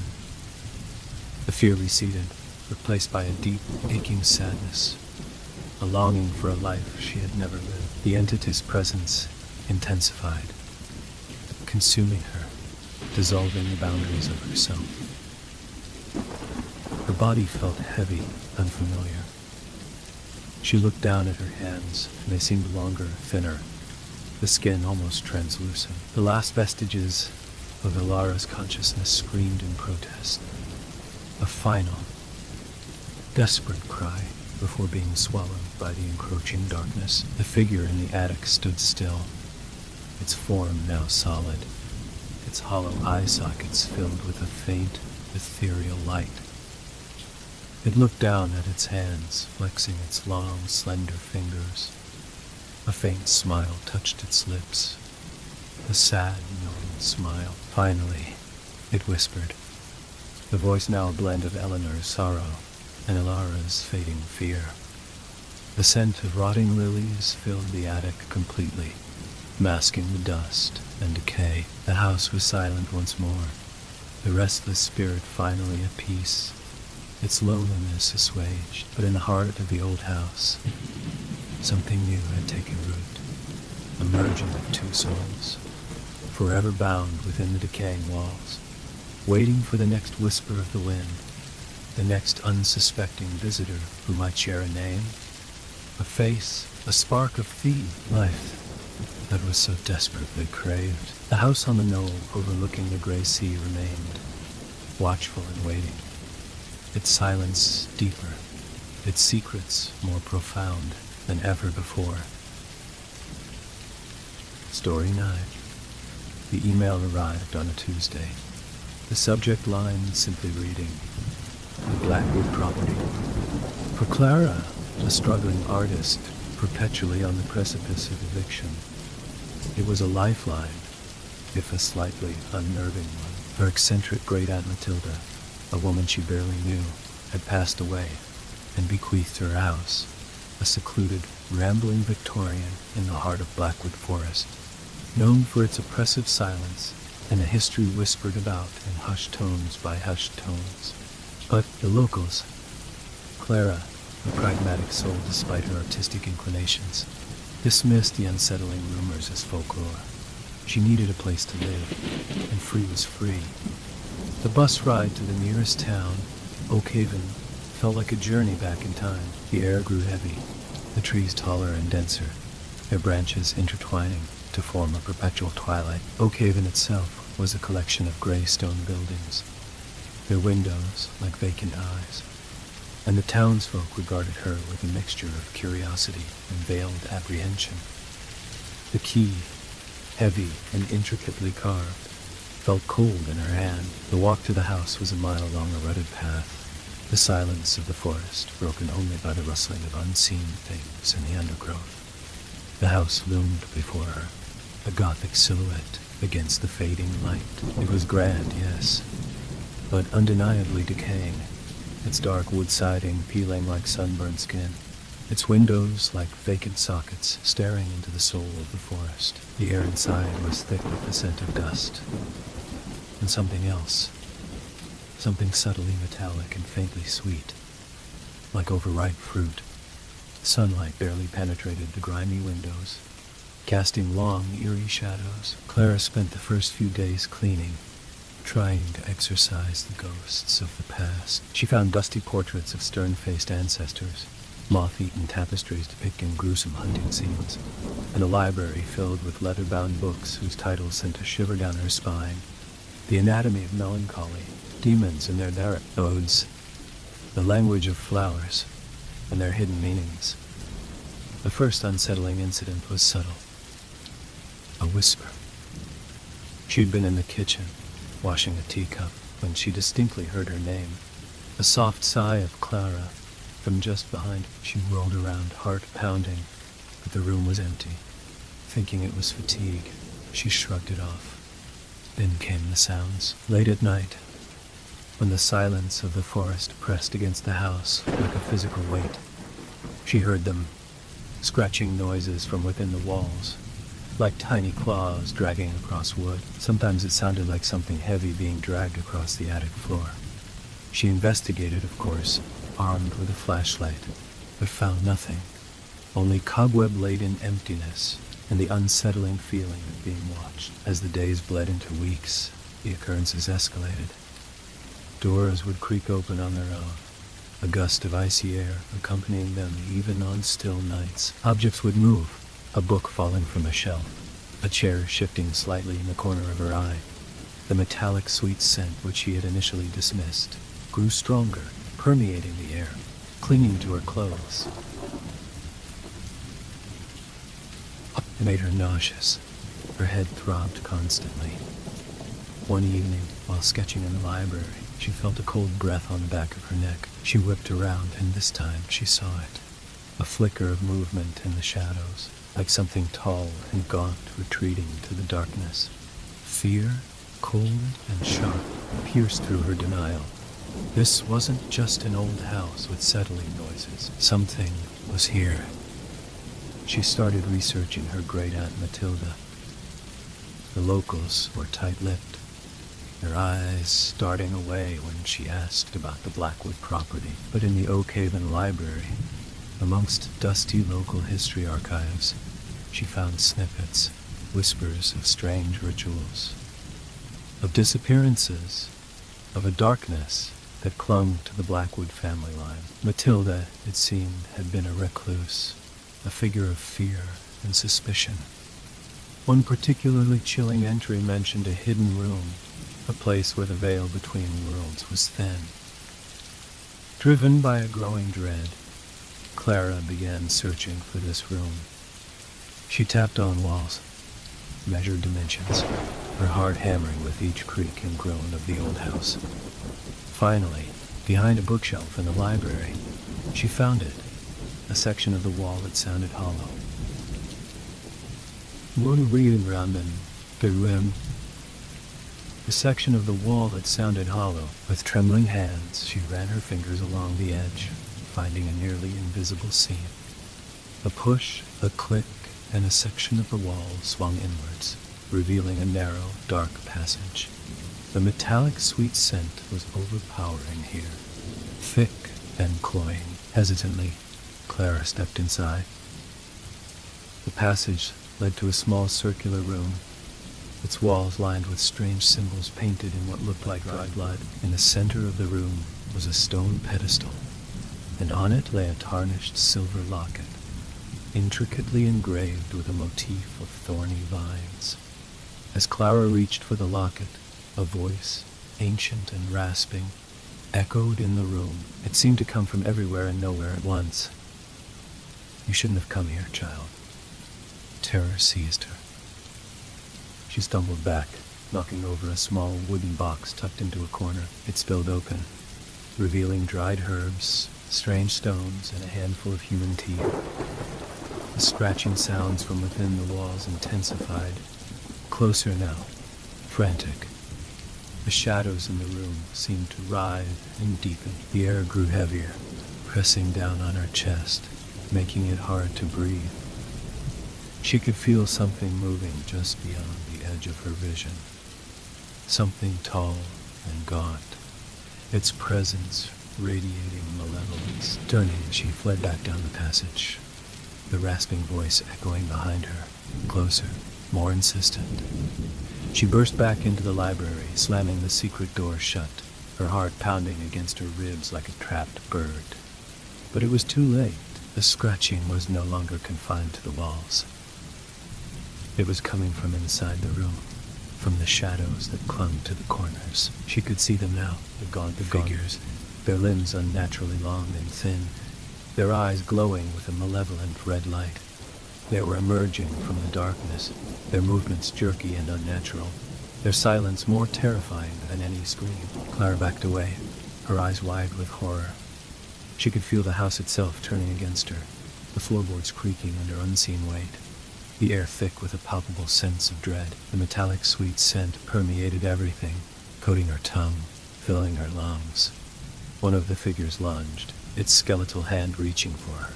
She screamed, a raw, primal sound that was swallowed by the oppressive silence of the forest. She stumbled back, tripping over a rug, and fell to the floor.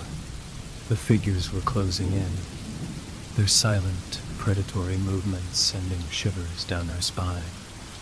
Desperation lent her strength. She scrambled backwards, her hand landing on something cold and hard, a heavy, intricately carved key to the front door. With a surge of adrenaline, she lunged for the door. Fumbling with the lock, her fingers slick with sweat, the figures were upon her. She could feel their cold breath on her neck, their skeletal fingers brushing against her hair. With a final, desperate twist, the lock clicked open. She threw the door open and stumbled out into the night, the oppressive silence of the forest a stark contrast to the cacophony of dread inside. She didn't stop running. She ran blindly through the trees, branches whipping at her face, the undergrowth tearing at her clothes. The rasping voice echoed in her mind. The metallic sweet scent clung to her like a shroud. She didn't dare look back, didn't dare stop. She stumbled onto the path leading to Oakhaven, the dim lights of the town a beacon in the darkness. Exhausted, terrified, she collapsed onto the cold, hard ground just as the first rays of dawn began to paint the eastern sky. The people of Oakhaven found her there, huddled and shivering, her eyes wide with a terror they understood all too well. They offered her shelter, food, but their eyes held a mixture of pity and a knowing fear. They knew what the Blackwood property was. They knew what it did to those who dared to disturb its slumber. Clara never went back. She carried the memory of the house, the scent, the silent figures, like a brand on her soul. She tried to explain, but her words were met with disbelief or a knowing silence that was even more chilling. Sometimes, in the dead of night, she still hears the scratching, still smells the metallic sweet scent, and she knows, with a certainty that chills her to the bone, that the Blackwood property is still there, waiting, its darkness patiently biding its time until the next unsuspecting soul inherits its curse. And somewhere, in the heart of that silent forest, the gaunt figures continue to wait in the shadows, their red eyes gleaming in the perpetual twilight, their silence a promise of horrors yet to come. Story 10. In the dark and eerie depths of the abandoned asylum, a chilling tale unfolds as the moon cast its eerie glow through the broken windows. I ventured into the haunted halls, my heart pounding with a mix of fear and curiosity. The air was thick with an unseen presence, and an otherworldly silence enveloped me. "Who's there?" I called out, my voice echoing through the empty corridors.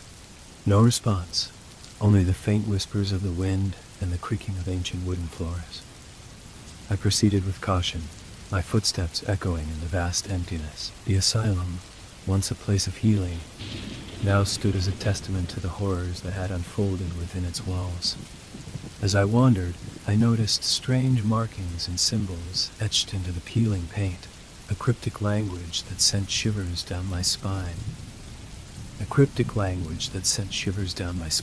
"What secrets do you hold, old asylum?" I whispered, my breath forming clouds in the cold air. Suddenly, a faint moan pierced the silence, followed by a haunting laughter that sent a chill straight to my core. I froze, my eyes scanning the shadows, searching for the source of this unnerving sound. "Show yourselves," I demanded, my voice trembling. A figure emerged from the darkness, its form distorted and twisted. It moved with an otherworldly grace, its eyes glowing an eerie shade of yellow. I took a step back, my heart racing as the figure approached, its presence filling me with an overwhelming sense of dread. "Who are you?" I managed to utter, my voice barely above a whisper. "I am the guardian of this place," it replied, its voice like the rustling of leaves in a storm. I stood transfixed, my mind racing with questions. "Why do you haunt this place? What happened here?" The guardian's eyes narrowed, and a sinister smile stretched across its face. "The stories you seek are etched into the very fabric of this asylum. They are the screams of the tormented, the echoes of their suffering." I felt a chill run down my spine as I realized the truth. This place was not merely abandoned. It held a dark and twisted history. The guardian's presence was a warning, a reminder of the horrors that had occurred within these walls. "Why do you show yourself to me?" I asked, my voice shaking. "You, brave soul, have ventured where others fear to tread. Your curiosity and courage have awakened me. I offer you a glimpse into the asylum's dark past, if you dare to listen."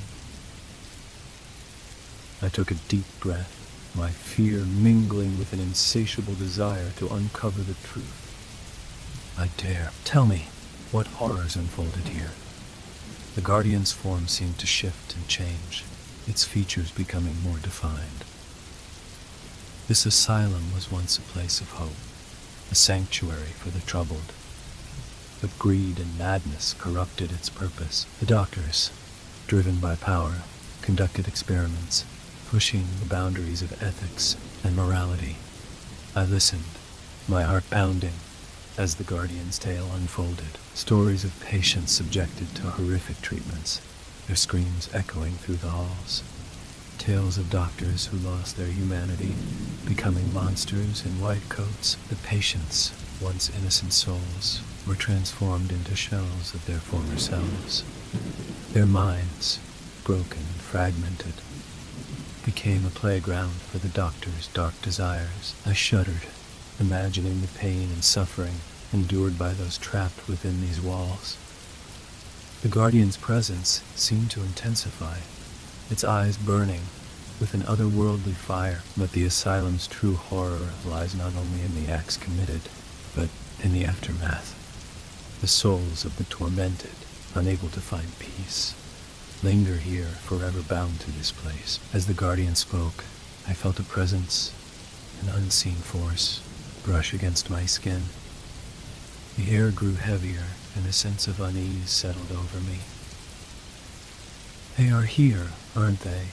I asked, my voice barely a whisper. The guardian nodded, its form shimmering in the moonlight. "Their spirits forever trapped roam these halls, seeking release from their eternal torment." I stood in silence, my mind grappling with the weight of this revelation. The asylum, once a beacon of hope, had become a prison for the living and the dead. "What can be done to break this curse?" I asked, my voice steady despite the fear that gripped me. The guardian's smile faded, and its form began to dissipate. "Only the brave and pure of heart can offer them solace. It is a task few dare to undertake, for it requires facing the darkness within and without." With that, the guardian vanished, leaving me alone in the haunted asylum. I stood, my mind filled with the stories and secrets I had uncovered. The weight of this knowledge pressed down on me, a burden I now carried. As I made my way out of the asylum, the moonlight cast an eerie glow, illuminating the path ahead. I knew that I had encountered something beyond my understanding, a place where the boundaries between life and death blurred. The abandoned asylum, with its dark history and haunting presence, would forever be etched into my memory. It was a reminder of the depths of human cruelty and the resilience of the human spirit. And so, I left, my steps heavy with the weight of this experience, knowing that the asylum's secrets would forever haunt me, a chilling reminder of the horrors that lurk in the shadows. Story 11. The streetlights hummed a monotonous tune, a lonely soundtrack to Maya's late-night walk. She wasn't afraid of the dark, not in the way some people were. Her fear was more specific, more intimate. It lived in the periphery, in the rustle of leaves that sounded too deliberate, in the elongated shadows that seemed to writhe independently. Tonight, that fear felt particularly sharp, a cold prickle on the back of her neck. She'd been working late again, immersed in the intricate web of code that was her sanctuary and her prison. The deadlines were relentless, the pressure a constant hum beneath her skin. The walk home was usually a welcome decompression, a chance to shed the digital skin and breathe in the real world. But lately, the real world felt off. It started subtly, a fleeting glimpse of a figure in a window across the street, gone the moment she focused. A voice, just a whisper, that seemed to slither from the shadows, too distinct to understand, yet undeniably present. She dismissed it as stress, as an overactive imagination fueled by too much caffeine and too little sleep. But the occurrences amplified. The other day, it was a child's toy, a brightly colored plastic dinosaur, left on her doorstep. Odd, given that she lived alone and the nearest family with children lived several houses down. And there were the knocks on her door in the dead of night. Soft, insistent taps that ceased the moment she reached the peephole. No one was ever there. Tonight, the air crackled with a different kind of tension. The usual sounds of the city, distant sirens, the rumble of a late bus, were muted, as if the world itself was holding its breath. The leaves on the trees lining the street seemed to hang heavy, their shadows stretching long and distorted under the sodium glow of the streetlights. As she neared her apartment building, a 3-story brick structure with a fire escape that looked perpetually on the verge of collapse, she noticed something different. A light was on in the window of the abandoned storefront at the end of the block. The storefront had been vacant for years, its windows dusty and scrawled with faded graffiti.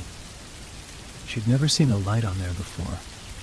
Curiosity warred with a sudden surge of unease. Logic told her it was probably just someone squatting, seeking shelter from the cold. But the way the light flickered, an erratic, almost organic pulse, sent a shiver down her spine. She quickened her pace, her heels clicking sharply on the pavement. She told herself to ignore it, to focus on the warmth of her apartment, the comfort of a worn armchair, but her gaze kept drifting back to the storefront. As she reached the entrance to her building, she couldn't resist one last glance. The light was still on, pulsating with that strange, unsettling rhythm. And then she saw it. A shadow moved behind the grimy window, a tall, gaunt silhouette that seemed to stretch and distort in impossible ways. It wasn't a human shape. It was too elongated, too angular, the limbs too thin and impossibly extended. Fear, raw and primal, gripped her. She fumbled with her keys, her hands shaking so violently. She almost dropped them. She jammed the key into the lock, her heart hammering against her ribs. She pushed the heavy door open, slipping inside and slamming it shut behind her.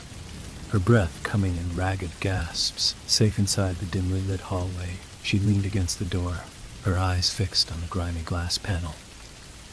She waited, listening for any sound from outside. Silence. Only the low hum of the building's ancient heating system filled the air. She told herself it was her imagination, a trick of the light, the exhaustion finally catching up to her.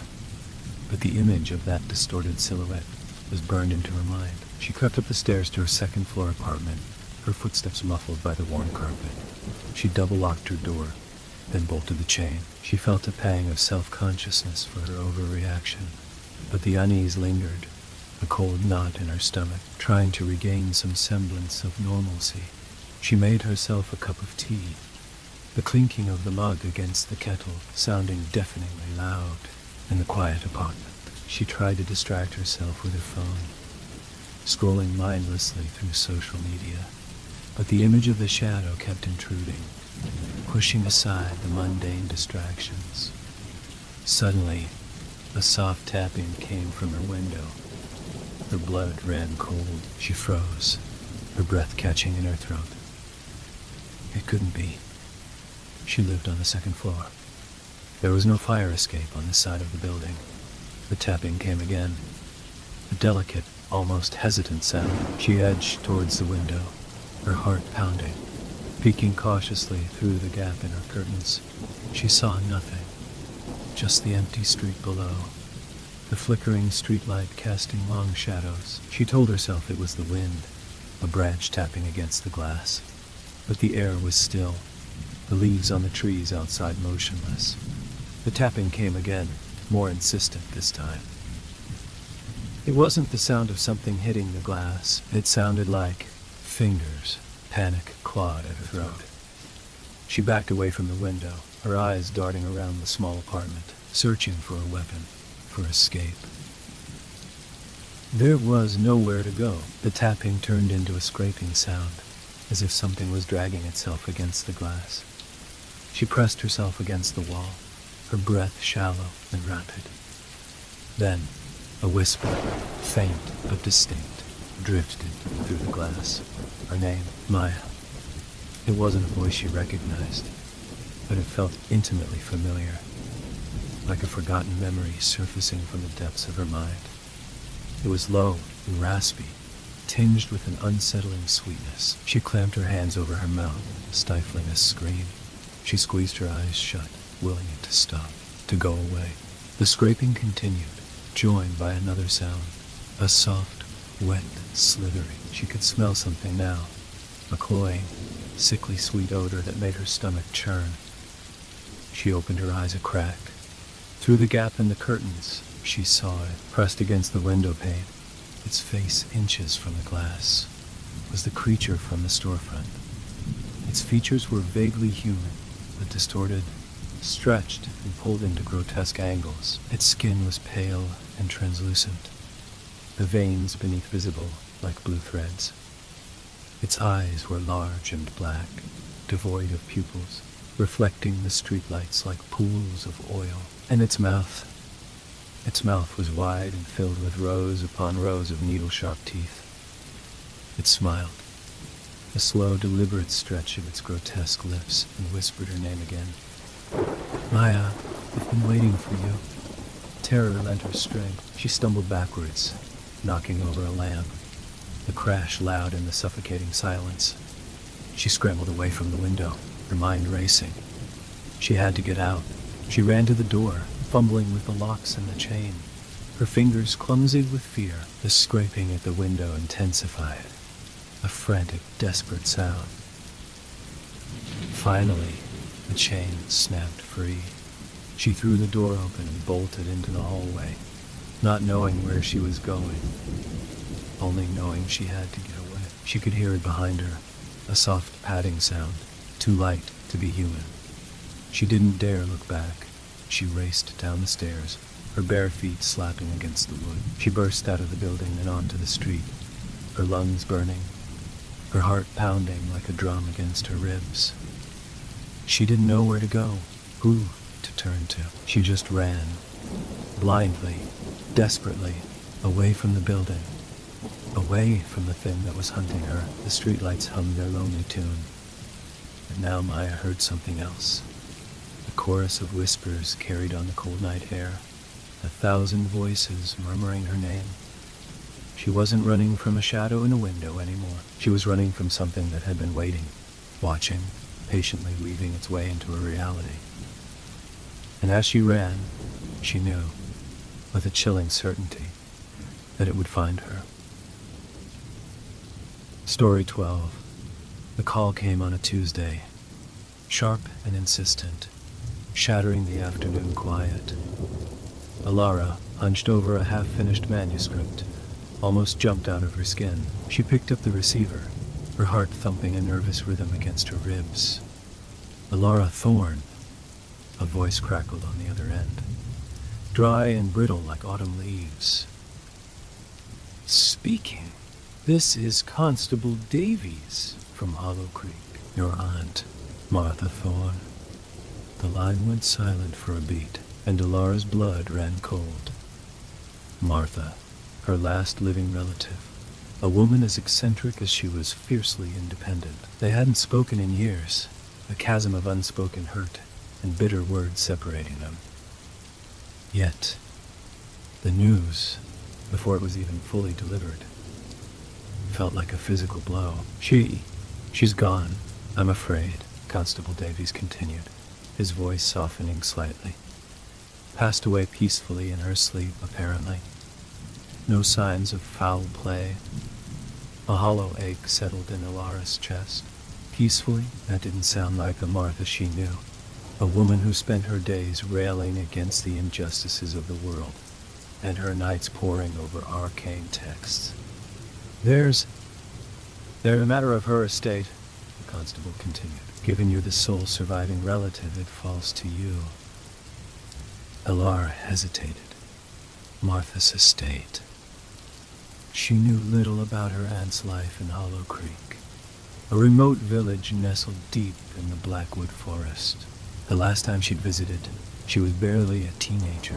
The memory of the place, a hazy mix of towering trees, and the faint, unsettling scent of damp earth. Days later, Alara found herself driving down a winding road, the air growing colder, and the trees pressing in on either side like watchful sentinels. Hollow Creek was exactly as she remembered, a cluster of stone cottages huddled together as if for protection against the encroaching woods. Martha's house was situated on the edge of the village, separated from the others by an overgrown garden and a wrought iron gate that groaned in protest as Alara pushed it open. It wasn't an old house in the traditional sense, more a sprawling Victorian villa, its once grand facade now weathered and stained with moss. The windows were dark and unblinking, giving it the air of a slumbering beast. Inside, the air was thick with the smell of dust and something else, something acrid and faintly metallic. Silence was absolute, heavy, pressing down on Alara's ears. Sunlight struggled to penetrate the grime-coated windows, casting long, distorted shadows across the ornate furniture draped in white sheets. As she explored, a sense of unease began to settle in. Martha's life, evidenced by the books stacked high in every room, the strange artifacts arranged on shelves, was far more peculiar than Alara had ever imagined. Bound volumes with titles in forgotten languages, strange talismans carved from bone, jars filled with dried herbs she couldn't identify. It was a veritable museum of the esoteric. In the study, tucked away in a locked drawer, Alara found a journal. Its leather cover was worn smooth, the pages filled with Martha's spidery handwriting. As Alara read, a growing knot of fear tightened in her stomach. The early entries were mundane, chronicles of village life, the changing seasons. But as the years progressed, the entries became increasingly strange, filled with feverish accounts of unsettling dreams, whispers in the night, and a growing obsession with the surrounding forest. The woods are watching. One entry read, scrawled in frantic handwriting.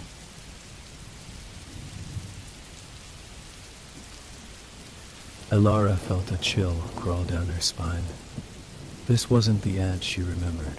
One chilling passage detailed a specific location in the Blackwood Forest, a place Martha referred to as the Whispering Glade.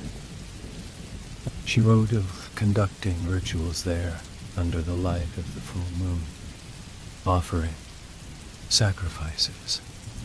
The word hung heavy on the page, unspoken yet terrifyingly clear. At night, the wind howled outside, rattling the windows and clawing at the eaves of the house. Alara lay in bed, the journal's contents replaying in her mind like a macabre film reel. Every creak of the floorboards, every rustle of leaves outside her window sounded like a footstep, a whispered threat. The shadows in the corners of the room seemed to deepen and writhe, taking on shapes that were just beyond the edge of her vision. She squeezed her eyes shut, trying to block out the growing sense of dread. But the silence of the house was a canvas upon which her fears painted their grotesque masterpieces. Sleep was impossible. Driven by a morbid curiosity and a growing sense of dread, Alara found herself drawn to the window. The moon, a sliver of silver in the inky sky, cast an eerie glow over the overgrown garden, bathing the twisted shapes of the shrubbery in an unnatural light. And that's when she saw it. Not a fleeting shadow or a trick of the light. Figure, undeniably there, tall and gaunt, standing motionless beneath the skeletal branches of an ancient oak tree. It was too far away to discern any features, but its stillness, its absolute lack of movement, was profoundly unsettling. It stood as if carved from the very darkness, an absence in the moonlight. Alara held her breath, her heart pounding a frantic tattoo against her ribs. Then, slowly, deliberately, the figure turned its head, as if it knew she was watching. She felt a cold dread seep into her bones, a primal fear that had transcended logic. It was the wrongness of it, the unnatural stillness broken by that slow, deliberate turn. 2 pinpricks of light, like embers in the dark, shone from where its eyes should be. A wave of icy terror washed over Alara, paralyzing her.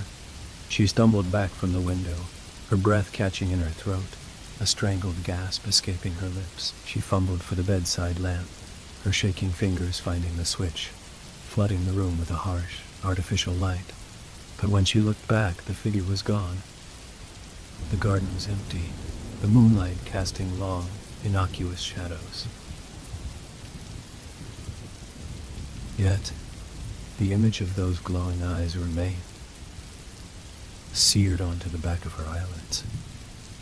The next day, despite her fear, she felt compelled to visit the Whispering Glade. The journal's entries had taken on a new urgency, a chilling clarity that demanded investigation. Armed with only a flashlight, its beam cutting a weak swath through the gloom, and a growing sense of utter dread, she ventured into the Blackwood Forest. The trees were ancient and gnarled, their branches intertwined overhead, blocking out the sunlight, creating a perpetual twilight beneath their canopy. The air was heavy with the scent of damp earth and decay, the silence broken only by the occasional snap of a twig underfoot and the distant, mournful sigh of the wind through the trees. Each shadow seemed to writhe and shift, playing tricks on her eyes, making her jump at phantom movements. Following the directions in Martha's journal, a series of cryptic landmarks and unsettlingly accurate descriptions of the forest's twisted topography, she eventually reached a clearing,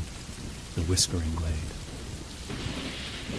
The Whispering Glade. A circle of moss-covered stones stood in the center, their surfaces slick with moisture, arranged in a pattern that felt both ancient and disturbingly deliberate. The silence here was even more profound, an oppressive stillness that seemed to absorb all sound, broken only by the distant call of a crow, a sound that echoed strangely in the otherwise silent glade. As Alara stepped into the clearing, a prickling sensation ran down her spine, a feeling of being watched, scrutinized. She saw something glinting in the undergrowth near one of the stones. She bent down and picked it up. It was a small silver locket, tarnished with age. She opened it. Inside were two tiny photographs, one of a young Martha, vibrant and smiling, her eyes full of life, and the other of Alara herself, as a child, clutching a worn teddy bear, pang of forgotten affection mixed with a fresh surge of fear twisted in her gut. What was this place? What secrets did it hold? What had Martha been involved in? Suddenly, the unnatural silence was shattered by a rustling in the trees close by. She spun around, her heart leaping into her throat, the flashlight beam dancing wildly.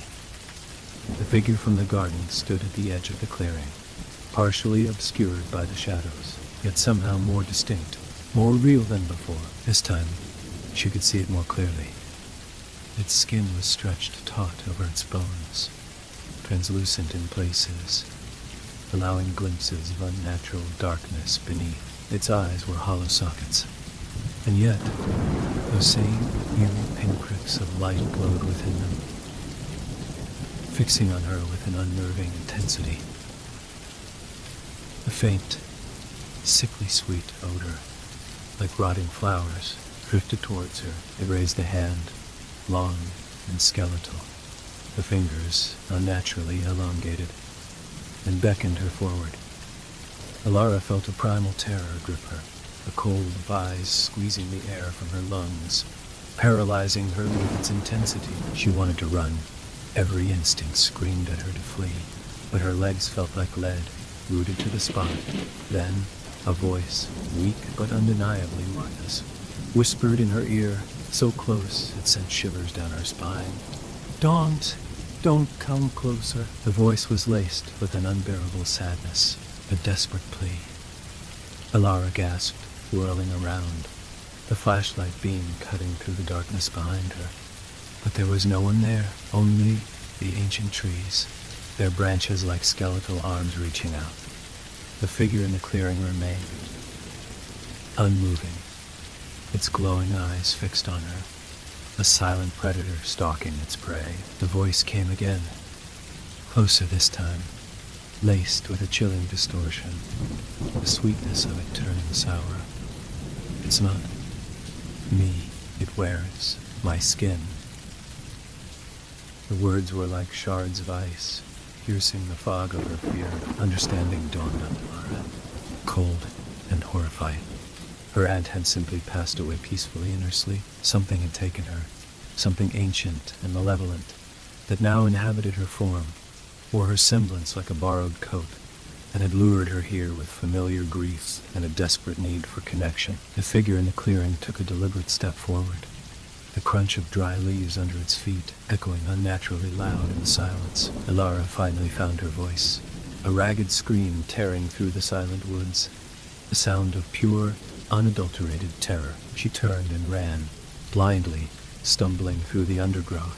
The image of those glowing eyes burned into her mind, the scent of decay clinging to the air behind her. She didn't know what the creature was, what unholy power resided in the Whispering Glade, what dark bargains Martha had made. But she knew one thing with chilling certainty. She had to escape. She had to leave Hollow Creek, to leave Martha's house, to leave this nightmare, and never look back. As she fled through the darkening forest, the branches tearing at her clothes, the thorns scratching her skin, she could hear it behind her, a rustling in the leaves that was too deliberate, too purposeful to be the wind, a soft, dragging sound that spoke of unnatural movement. And in the distance, carried on the chilling evening breeze, a whisper, closer now, a voice that sounded chillingly like her aunt's. calling her name, a lure disguised as solace. But Alara knew better. She ran faster. Story 13. Deep within the mist-shrouded woods of the Pacific Northwest, an ancient and enigmatic lake lay hidden, its waters as dark and mysterious as the secrets it held. I, Emma, a curious and adventurous soul, found myself drawn to this place, seeking answers to the tales of the missing and the paranormal that haunted Shadow Lake.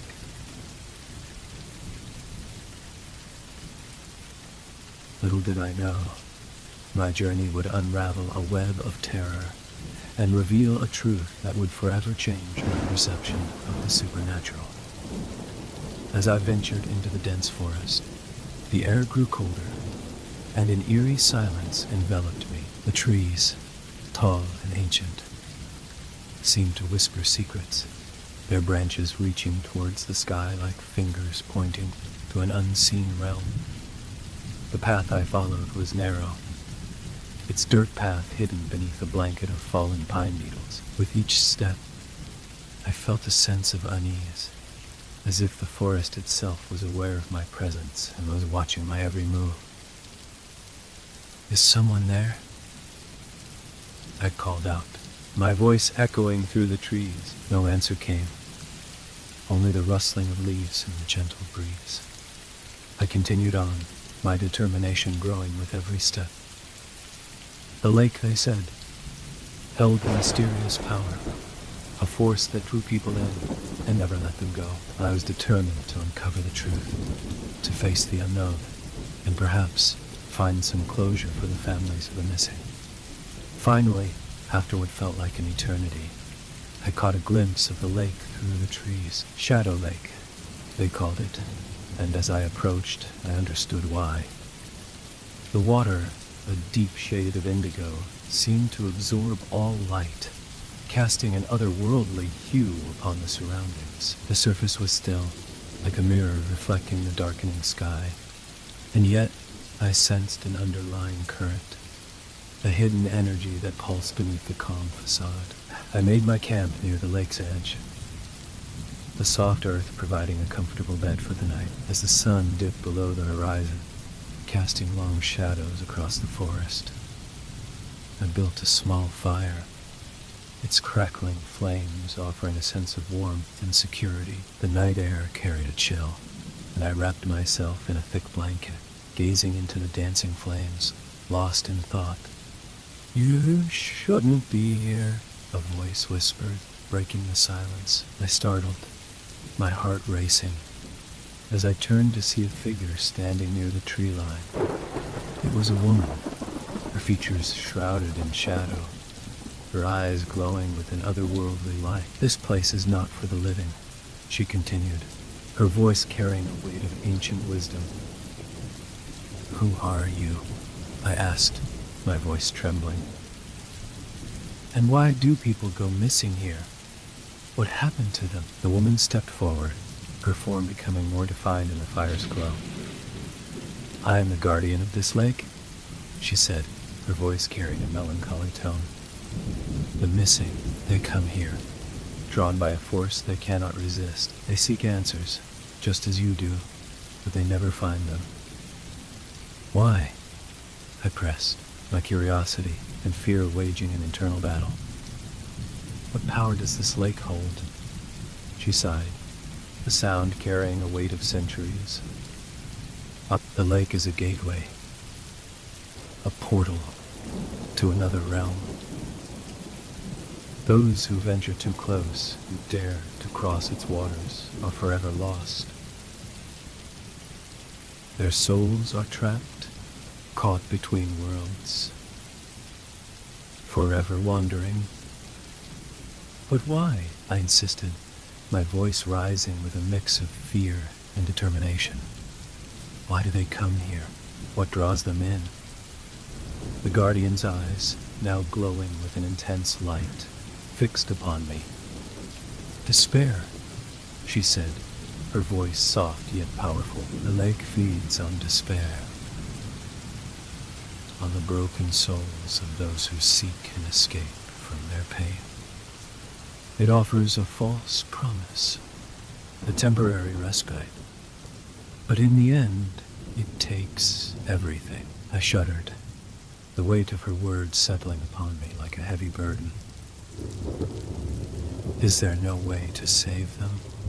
To break the curse? She shook her head, her form beginning to fade. The lake's power is ancient, beyond the reach of mortal understand. The only way to break its hold is to face the despair within, to find strength in the face of darkness. But few have the courage to do so. With that, she vanished, leaving me alone with my thoughts and the whispering winds of Shadow Lake. I spent the night awake, the fire's crackle and the lake's gentle lapping providing a constant reminder of the mystery that surrounded me. As dawn broke, a soft light filtered through the trees, casting an ethereal glow upon the lake. I felt a sense of resolve, a determination to uncover more, to perhaps find a way to help those lost souls. I explored the lake's shores, searching for any signs of the missing, their stories etched into the very fabric of this place. Days turned into weeks, and my search became an obsession. I interviewed locals, delved into ancient folklore, and even sought the guidance of spiritual leaders. Each thread led me deeper into the web of mystery, revealing a complex tapestry of despair and hope. One night, as I sat by the fire, a figure emerged from the lake's depths. It was a man, his form translucent, his eyes filled with a desperate plea. "Help me," he whispered, his voice carrying a weight of centuries. "I've been trapped here, forever wandering. Please, find a way to set me free." I reached out, my hand trembling, and touched his ghostly form. "I will," I vowed, my voice steady despite the fear that gripped my heart. "I won't rest until I find a way to break this curse." The man's form began to fade, his plea echoing in the air. "Thank you," he said, his voice carrying a sense of hope. "Find the key and unlock the gate. Set us all free." With that, he vanished, leaving me with a renewed sense of purpose. I delved deeper into the lake's history, uncovering ancient rituals and forgotten texts. I learned of a powerful artifact, a key that could unlock the gate and free the trapped souls. It was said to be hidden within the lake's depths, guarded by a force more powerful than any mortal could imagine. Equipped with this knowledge, I prepared for a dangerous dive into the lake's mysterious waters. I gathered my gear, my heart pounding with a mix of fear and determination. As I entered the lake, the cold water enveloped me, and I descended into the depths, my breath clouding the surface above. The water grew darker, and I could feel the pressure building, a weight upon my shoulders. I swam deeper, my eyes adjusting to the gloom. And there, in the murky depths, I spotted a glimmer of light. It was the key, a shimmering artifact, its power palpable. I reached for it, my hand closing around the cool metal. As I did, a force, powerful and ancient, surged through the water, knocking me back. I struggled, my lungs burning, as the key slipped from my grasp, disappearing into the darkness. With a final burst of energy, I surfaced, gasping for air, my body trembling from the encounter. I had failed, but I was determined to try again. I spent the next few days preparing, studying ancient texts and seeking guidance from those who had faced similar trials. On the eve of my second attempt, I gathered my courage and dived once more into the lake's depths. This time I was ready, my mind focused, my spirit determined. As I descended, I felt a sense of peace, a connection to the ancient power that resided within the lake. The key I knew was a symbol, a representation of the power within me. I had to face my own despair, my own fears, and embrace the strength that lay within. With a surge of willpower, I reached out, my hand closing around the key. And in that moment, I felt a connection, a bond with the lake itself. As I surfaced, the key in my hand, a brilliant light erupted from the lake, a beacon of hope and transformation. The water, once dark and mysterious, now shimmered with a radiant glow, and I could hear the whispers of the trapped souls, their voices filled with gratitude and relief. "You've done it." The guardian's voice echoed through the air. "You've broken the curse. Set us free."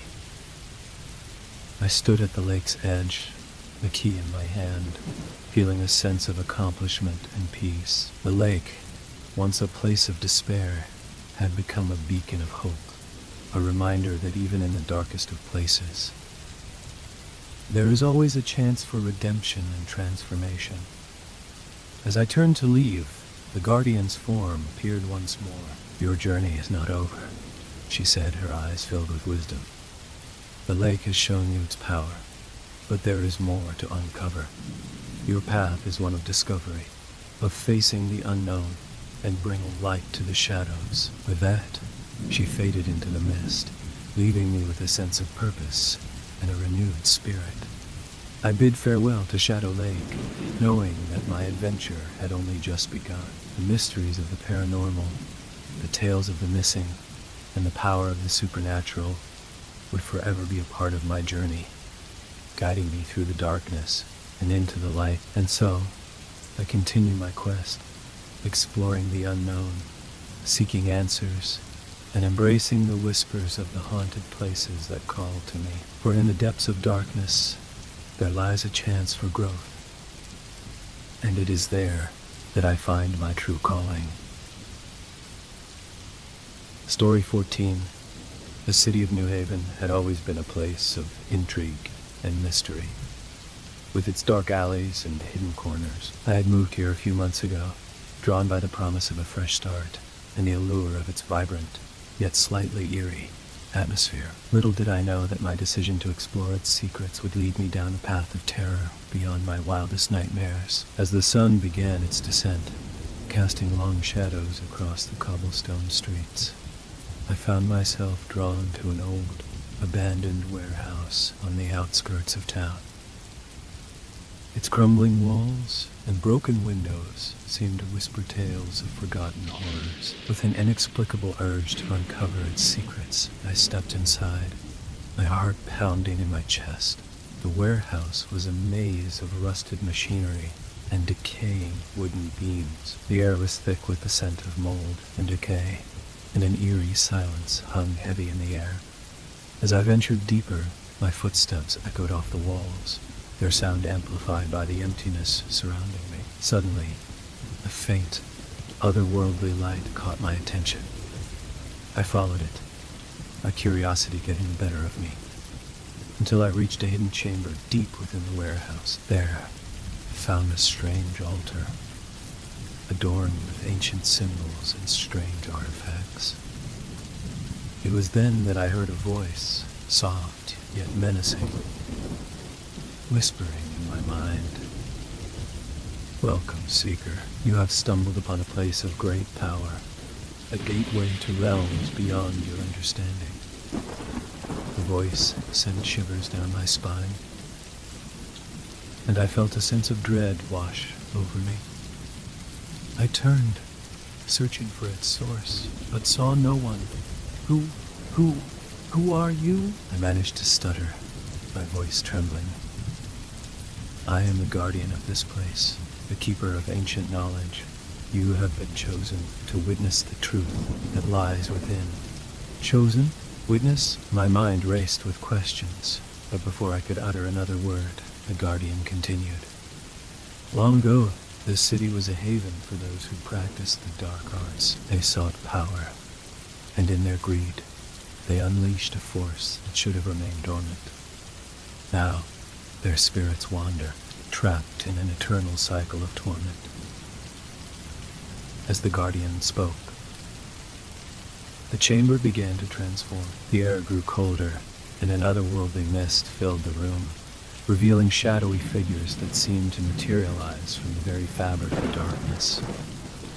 "They are the remnants of their past sins, forever bound to this realm," Their stories must be heard, their fates understood, for only then can true peace be found. The guardian's words sent a chill through my bones as I realized the true nature of my presence here. I was about to witness the horrors that had befallen these lost souls. The first spirit appeared before me, its form distorted and twisted. It spoke with a voice that sounded like the howling of 1,000 winds. I was once a powerful sorcerer, consumed by my desire for knowledge. I delved too deep, and now I am forever trapped, my soul torn apart by the very magic I sought to control. Its pained expression sent a shudder through my body, and I could feel its anguish as if it were my own. Then another spirit manifested, this one a young woman with a gentle face, yet her eyes held 1,000 untold sorrows. I was an innocent, caught in the crossfire of their greed. I took my life, and now I am forever bound to this place, unable to find rest. Her voice, filled with sadness and resignation, haunted me, and I felt a deep sense of guilt for the injustice done to her. As more spirits appeared, each with their own tragic tale, I became immersed in their collective suffering. Their stories of betrayal, greed, and unyielding desire painted a picture of a city consumed by its own darkness. "Why am I here?" I asked, my voice barely above a whisper. "What purpose does my witnessing serve? What purpose does my witnessing serve?" The guardian's presence seemed to intensify, and its voice echoed with a newfound urgency. "You, seeker, have been chosen to bear witness to their tales. Your presence here is a sign that the time has come for their stories to be told, for their souls to find solace.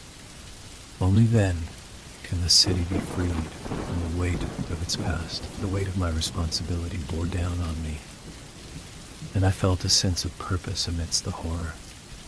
I knew that my role was crucial, that these spirits needed a voice, a chance to be heard, to finally find peace. As the night wore on, I listened intently to each spirit's story, their pain, and their longing for redemption. I felt their emotions, their regrets, and their desperate pleas for understanding. It was as if I had become a conduit, a bridge between their tormented souls and the world beyond. When the first rays of dawn began to pierce the darkness, the spirits slowly faded, their forms dissolving into the mist. The guardian's presence, too, receded, leaving me alone in the chamber. I emerged from the warehouse, my mind heavy with the weight of the night's revelations. The city of New Haven would never be the same to me again. I had witnessed its dark underbelly, the consequences of unchecked power and greed. As I made my way back to my apartment, the sun's warm rays brought a sense of hope. I knew that the stories I had heard would forever change me, but I also understood that it was my duty to ensure that their sacrifices were not in vain. From that day forward, I dedicated my life to uncovering the truth, to shedding light on the city's hidden horrors. I became a voice for the forgotten, a guardian of their legacies, determined to ensure their stories would never be forgotten. In the years that followed, my efforts bore fruit. The city of New Haven underwent a transformation, a collective awakening to the darkness that had once consumed it. The spirits I had encountered found their peace, their stories becoming a warning, a reminder of the consequences of unchecked ambition. And so, my journey through the shadows of New Haven became a catalyst for change, a testament to the power of witnessing and understanding. It was a reminder that even in the darkest of places, there is always a glimmer of hope, a chance for redemption. Story 15.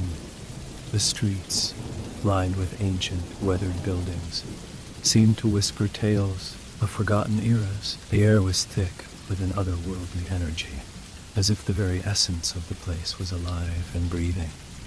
I had heard tales of eclipse whispered in hushed tones by travelers and adventurers alike, stories of strange occurrences, unexplained phenomena, and a dark underbelly that lurked beneath its picturesque facade.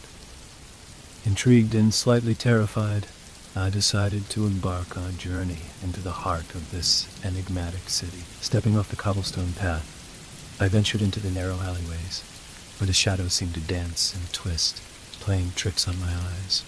The sound of my footsteps echoed off the cold, damp walls, amplifying the silence that enveloped me. It was as if the city itself was holding its breath, waiting for something to unfold. "Hello," I called out, my voice trembling slightly. No response, only the faint rustling of leaves in a distant park. I continued my exploration, my curiosity battling with an ever-growing sense of unease. The further I delved into Eclipse, the more the city revealed its true nature. I stumbled upon a hidden courtyard, its center adorned with a strange statue. A figure with multiple arms, each holding an instrument of torture. The statue's eyes seemed to follow my every move, sending shivers down my spine. "Who are you?" a voice hissed from the darkness. I spun around, my heart pounding, to find a cloaked figure standing in the shadows. "You shouldn't be here. Eclipse is not a place for the curious." I'm just a traveler," I stuttered, my voice breaking. "I mean no harm." The figure stepped forward, their face still hidden. "Then leave, before it's too late. Eclipse has a way of consuming those who seek its secrets. Turn back now, and you might just survive." With that, the figure disappeared into the darkness, leaving me alone with my racing thoughts and an overwhelming sense of dread. I considered heeding their warning, but the allure of uncovering Eclipse's mysteries was too strong. As night fell, the city transformed. The orange glow of the setting sun gave way to an eerie, otherworldly light that seemed to emanate from the very stones of the buildings. I found myself drawn to a grand cathedral, its spires reaching towards the sky, as if seeking salvation from the darkness below. Inside, the air was thick with incense and the faint echoes of distant prayers. I wandered through the aisles, my footsteps muffled by the soft carpet of fallen petals. It was then that I noticed the strange symbols etched into the walls, ancient runes that spoke of power and sacrifice. "You shouldn't be here." A deep rumbling voice boomed from the shadows. I turned to see a robed figure, their eyes glowing with an unearthly light. "This place is not for the likes of you. Leave now, and perhaps your soul will be spared." "Leave now, and perhaps your soul will be spared." "I mean no harm," I pleaded, my voice shaking. "I'm just a traveler, seeking understanding." The robed figure stepped forward, their presence filling the cathedral with an oppressive weight. "Understanding? Understanding? There is nothing here for you to understand. Eclipse is a place of darkness, a gateway to realms beyond your comprehension. Turn back now, and you might just escape the fate that awaits those who dare to trespass." Terrified, I backed away, my eyes fixed on the figure. As I reached the entrance, a sudden gust of wind blew through the cathedral, extinguishing the candles and plunging us into darkness. I ran, my heart pounding in my chest, as if the very fabric of Eclipse was trying to reclaim its secrets. Outside, the night sky was alive with an otherworldly energy. The stars seemed to pulse and dance, their light intertwining with the city's eerie glow.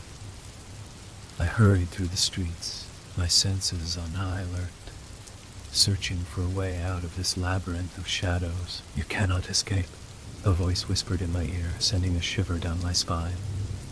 I spun around, my heart racing, but saw no one. "Eclipse has claimed you. Your fate is sealed."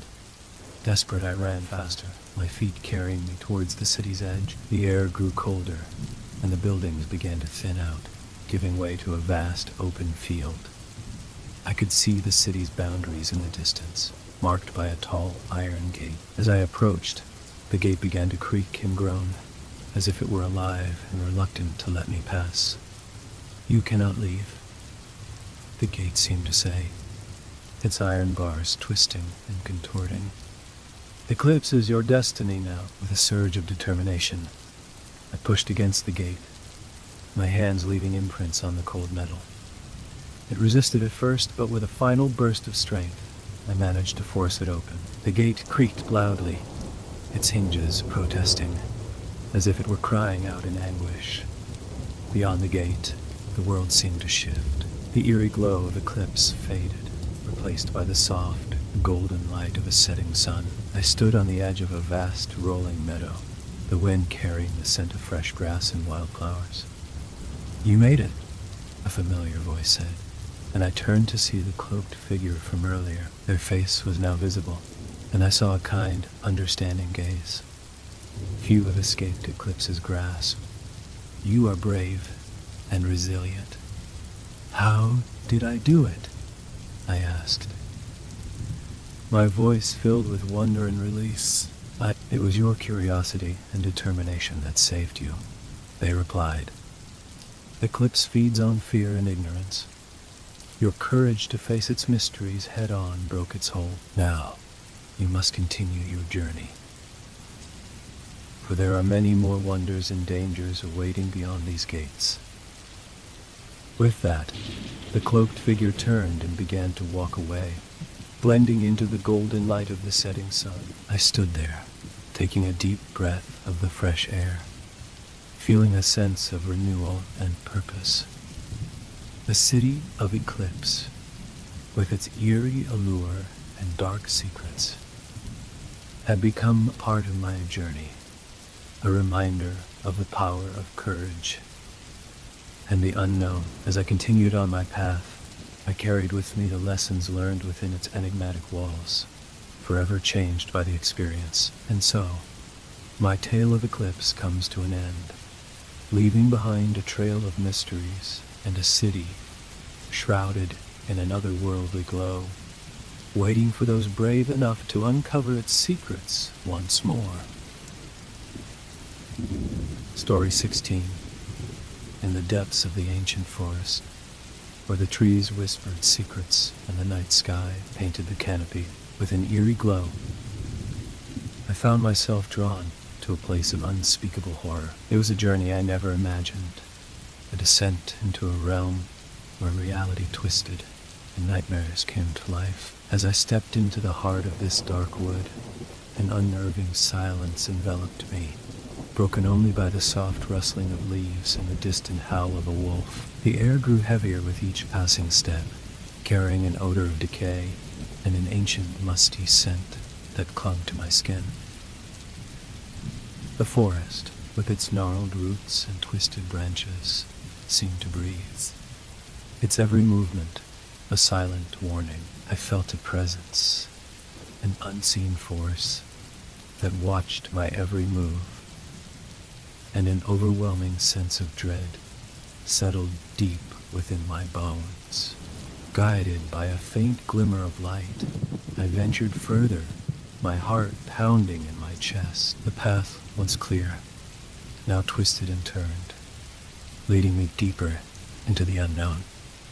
The trees, tall and imposing, loomed over me, their branches reaching like skeletal fingers, ready to snatch me from this realm of the living. As I rounded a bend, a chill ran down my spine. For there in the center of a clearing stood a structure unlike any I had ever seen. It was a tower, ancient and decrepit, its stone walls weathered by time and the elements. The tower's windows, once eyes to the world, now gaped open, revealing only darkness within.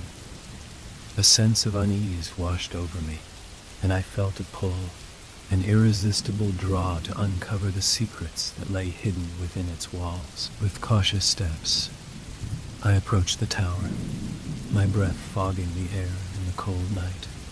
The door, a heavy wooden portal, creaked open with a mere touch, inviting me into its depths. I entered, my heart racing, and found myself in a vast chamber, its walls adorned with strange symbols and ancient runes, torches, their flames flickering, cast dancing shadows, creating an eerie light show. In the center of the room, a figure stood, shrouded in a dark cloak, its face hidden in the shadows.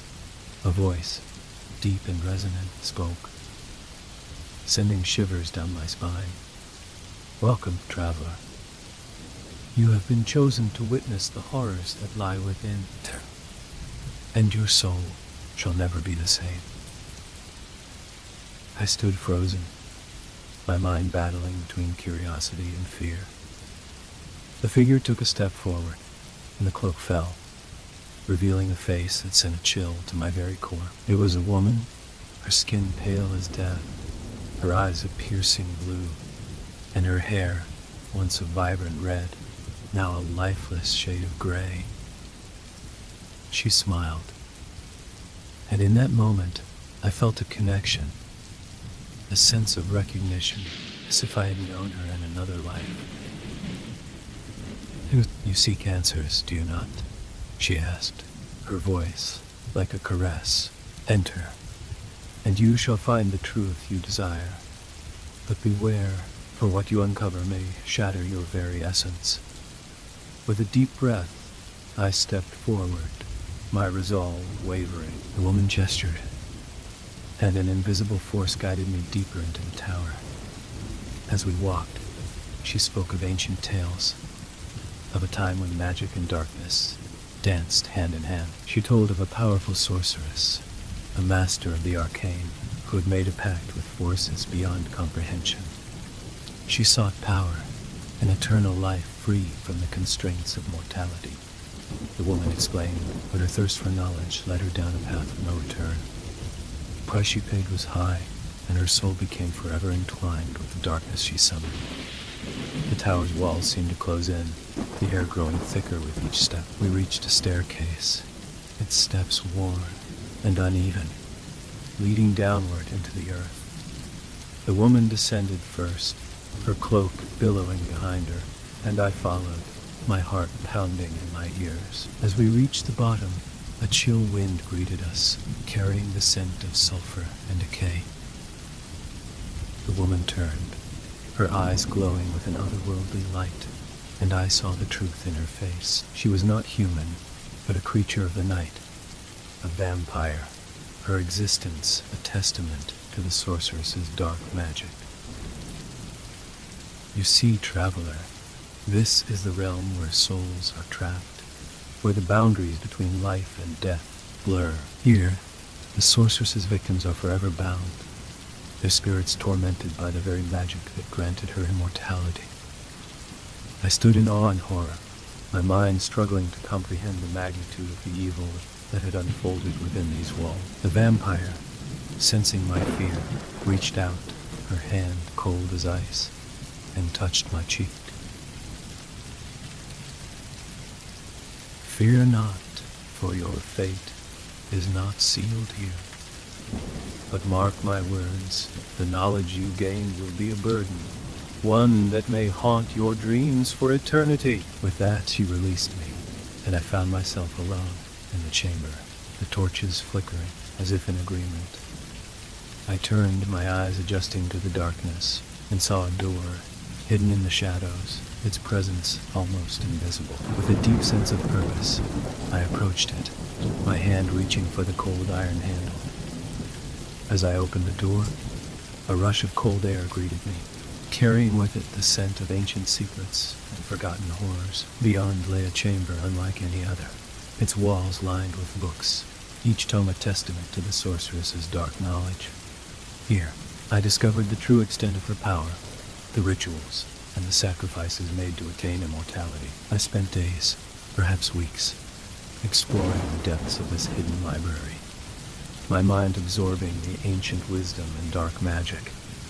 I learned of spells and incantations, of potions and elixirs, and of the price one must pay for eternal life. The sorceress's story unfolded before me, a tale of ambition, sacrifice, and the ultimate cost of defying mortality.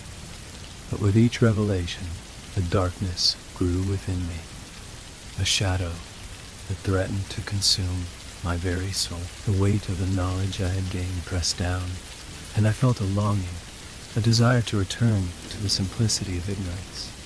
Yet I could not turn back, for the secrets I held were now a part of me, an indelible mark on my consciousness. In a moment of clarity, I realized the true horror of my situation. The sorceress, in her pursuit of power, had not only damned herself, but had also created a legacy of suffering. Her victims, their souls trapped in an eternal torment, cried out for justice, their voices echoing through the halls of the tower. I made a decision, a choice that would forever change my life. With a heavy heart, I gathered the knowledge I had acquired and set out on a path of redemption. I would use the sorceress's own magic against her, a final act of defiance to break the cycle of suffering she had unleashed. The journey was long and perilous, but with determination, I sought out the ingredients for a powerful spell, one that could sever the ties that bound the souls to this realm.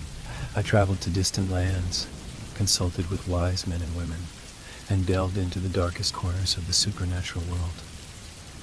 Finally, on a moonless night, beneath the ancient tower, I gathered the necessary components. The air crackled with energy, and the very earth seemed to tremble in anticipation. I began the incantation, my voice steady despite the fear that gripped my heart. The words, ancient and powerful, resonated through the tower, and a force, unseen and unfelt, responded.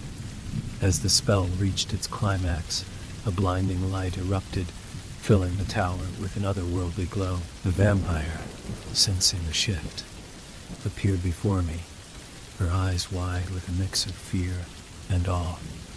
"You have done it, traveler. The sorceress' hold has been broken.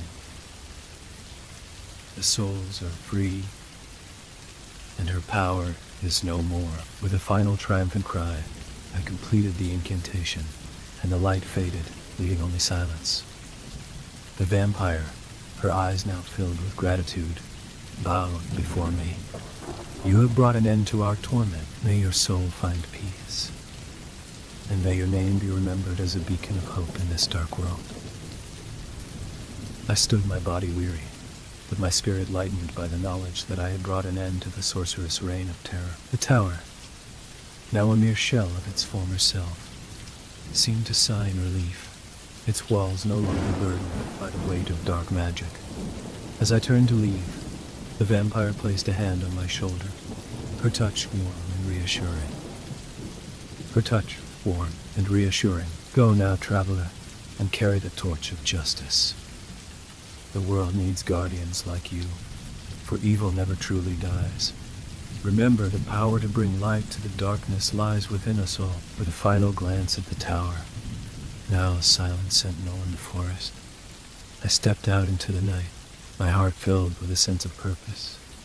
The journey had been harrowing, and the knowledge I gained would forever shape my existence, but I knew that I had made a difference, and that, in itself, was a victory worth fighting for. And so I continued on, my path illuminated by the light of hope and the knowledge that, even in the darkest of places, there is always a chance for redemption. The forest, once a realm of horror, now held a different kind of magic, a reminder that even the most terrifying of secrets can be overcome with courage and determination. As I walked, the night sky above me, the canvas of stars, I felt a sense of peace, knowing that the world was a little brighter because of the choices I had made. The tower, a mere memory, faded into the background, a reminder of the strength that lies within us all to confront and conquer our darkest fears.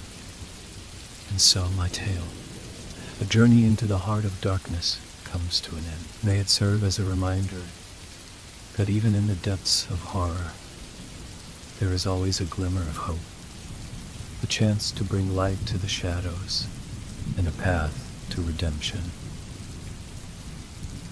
Story 17. In a village nestled deep in the woods, there was a legend passed down through generations. It was a story told in whispers around campfires, spoken of in hushed tones after dark. It was the tale of the lantern in the woods, The story began with a man named Samuel, a woodsman who lived alone in the forest. He had grown up in the village, but as time went on, he became more and more withdrawn. He built his cabin deep in the woods, away from the village, and only ventured into town when he needed supplies. The villagers knew little about him, except that he was quiet and kept to himself. But one night something changed. Samuel had been chopping wood deep in the forest when he noticed a strange glow through the trees. It wasn't the warm glow of a campfire, nor the faint light of the moon. This was something different, something unsettling. Curiosity got the better of him, and he followed the light, cutting through the underbrush until he came upon a clearing. In the center of the clearing stood an old lantern hanging from a crooked post. The light it emitted was dim, but it cast eerie shadows across the ground. Samuel had never seen the lantern before, and he felt a chill run down his spine as he stared at it. There was something wrong about it, something that made him uneasy. As he approached the lantern, he heard a soft rustling behind him. He turned quickly, but saw nothing. His heart raced. Well, far. But that went from into that level. I was related to the area into the back. I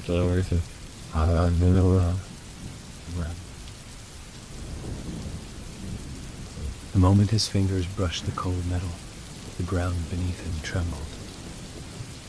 He stumbled backward, his breath catching in his throat. The lantern flickered, its light growing brighter, and then a voice, loud, guttural, and distant, whispered his name. Samuel. The voice echoed in his ears, sending a shiver through his body. He turned to run, but his legs froze, as though the very air had turned to stone. The voice came again, louder this time and closer. Samuel, you took it. The lantern's light grew brighter still, blinding him with its unnatural glow. The trees around him seemed to twist and bend, their forms warping into grotesque shapes. Shadows shifted in the corner of his vision, moving like living creatures. And then, in the light of the lantern, Samuel saw it, a figure, standing just beyond the clearing. It was tall and gaunt, its face hidden beneath a dark hood. Its body seemed to sway unnaturally, as though it was part of the shadows themselves. Samuel tried to move, but his feet were rooted to the ground. The figure stepped closer, its long, bony fingers reaching out toward him. You took what was never yours, the voice hissed. Now you belong to me. Panic surged through Samuel's chest as the figure's cold fingers grazed his skin. He screamed, but the sound was swallowed by the dense forest, absorbed by the oppressive silence that surrounded him. The lantern's glow intensified, and the shadows seemed to close in around him, wrapping him in their darkness. His vision blurred, and the last thing he saw before he lost consciousness was the twisted figure, its face now inches from his own, eyes empty and hollow, staring into his soul. The next morning, the villagers found the clearing empty. The lantern was gone, and Samuel was nowhere to be found. His cabin stood silent in the woods, his axe abandoned in the yard. No one spoke of Samuel after that, and the legend of the lantern in the woods grew even darker. They say that every night, when the moon is hidden behind clouds, the lantern returns, its dim light flickering in the darkness.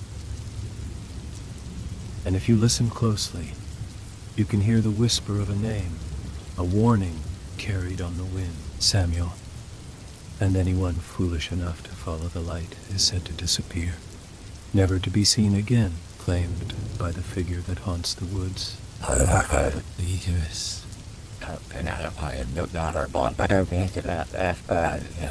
Sora, Windsor Castle, a hollow glass dot deep in the trenches.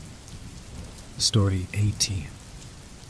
It was an old tradition in the village to hold a winter feast every year. The entire community would gather at the largest house, the one at the edge of the woods, for a night of food, music, and storytelling. The house itself was as ancient as the village itself, with long, creaking hallways and a grand dining hall adorned with dark wood furniture and aged tapestries. But it was the library that fascinated everyone. Large and filled with dusty books, it seemed to hold the secrets of the village's past. This year, however, the feast felt different. The atmosphere was tense, as if something was wrong, though no one could quite put their finger on it. It was a particularly bitter winter, and the heavy snow outside had trapped the villagers in the house. They were all gathered around the long dining table, laughing, telling stories, and enjoying the warmth. Yet, there was an unspoken awareness that lingered. Nobody seemed to be able to shake the feeling that someone was watching. It was Lucy who first noticed it. She sat near the end of the table, her back to the large window. The wind howled outside, rattling the glass, and she tried to focus on the conversation, but there was a strange sense of discomfort creeping over her. Something felt off. She glanced toward the empty chair at the far end of the table. It had been left unoccupied, as usual. No one ever sat there, but tonight, the chair seemed to draw her attention in a way it hadn't before. It was a dark, carved chair, with a high back and intricately detailed arms, a seat that had clearly been designed for someone of importance. Lucy's gaze lingered on it for a moment too long, and when she finally turned away, she swore she saw something move out of the corner of her eye. A shadow. The chair had shifted, just slightly. Her heart raced, but she told herself it was nothing, probably just her imagination. She returned to the conversation, but the feeling of being watched only grew stronger.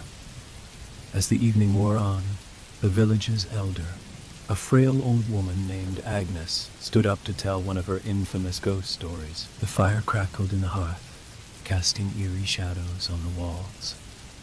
Agnes's voice was low and gravelly as she spoke. "There is something that lives in this house," she began, her eyes glinting as she looked around the room. "Something that watches, waits." The room fell silent. The merriment of moments ago suddenly stilled. Agnes's words hung in the air. Lucy shifted in her seat, unease settling in her chest. "The unseen guest," Agnes continued. "It is a spirit that follows the bloodline of this house, a spirit that never leaves. It has been here longer than any of us. It waits for the right moment to reveal itself, and when it does, it claims the soul of the next heir to the house." The room was still as death. A cold draft blew through the room, extinguishing a few candles on the table. "They say the unseen guest walks among us during the feast, hidden in plain sight," Agnes whispered, her voice dropping lower. "But it only shows itself to the one it has chosen." At that moment, the room seemed to grow colder, the shadows deepening. Everyone looked around nervously, unsure whether Agnes was simply telling another tale, or if there was more to it. Lucy's breath caught in her throat as the hairs on the back of her neck stood up. She glanced at the empty chair again. This time, the shadow in the corner of her vision was undeniable. The chair was no longer empty. Something was there. A figure, though indistinct, was sitting in the chair, its form blending with the darkness. She couldn't make out any details, but the presence was overwhelming.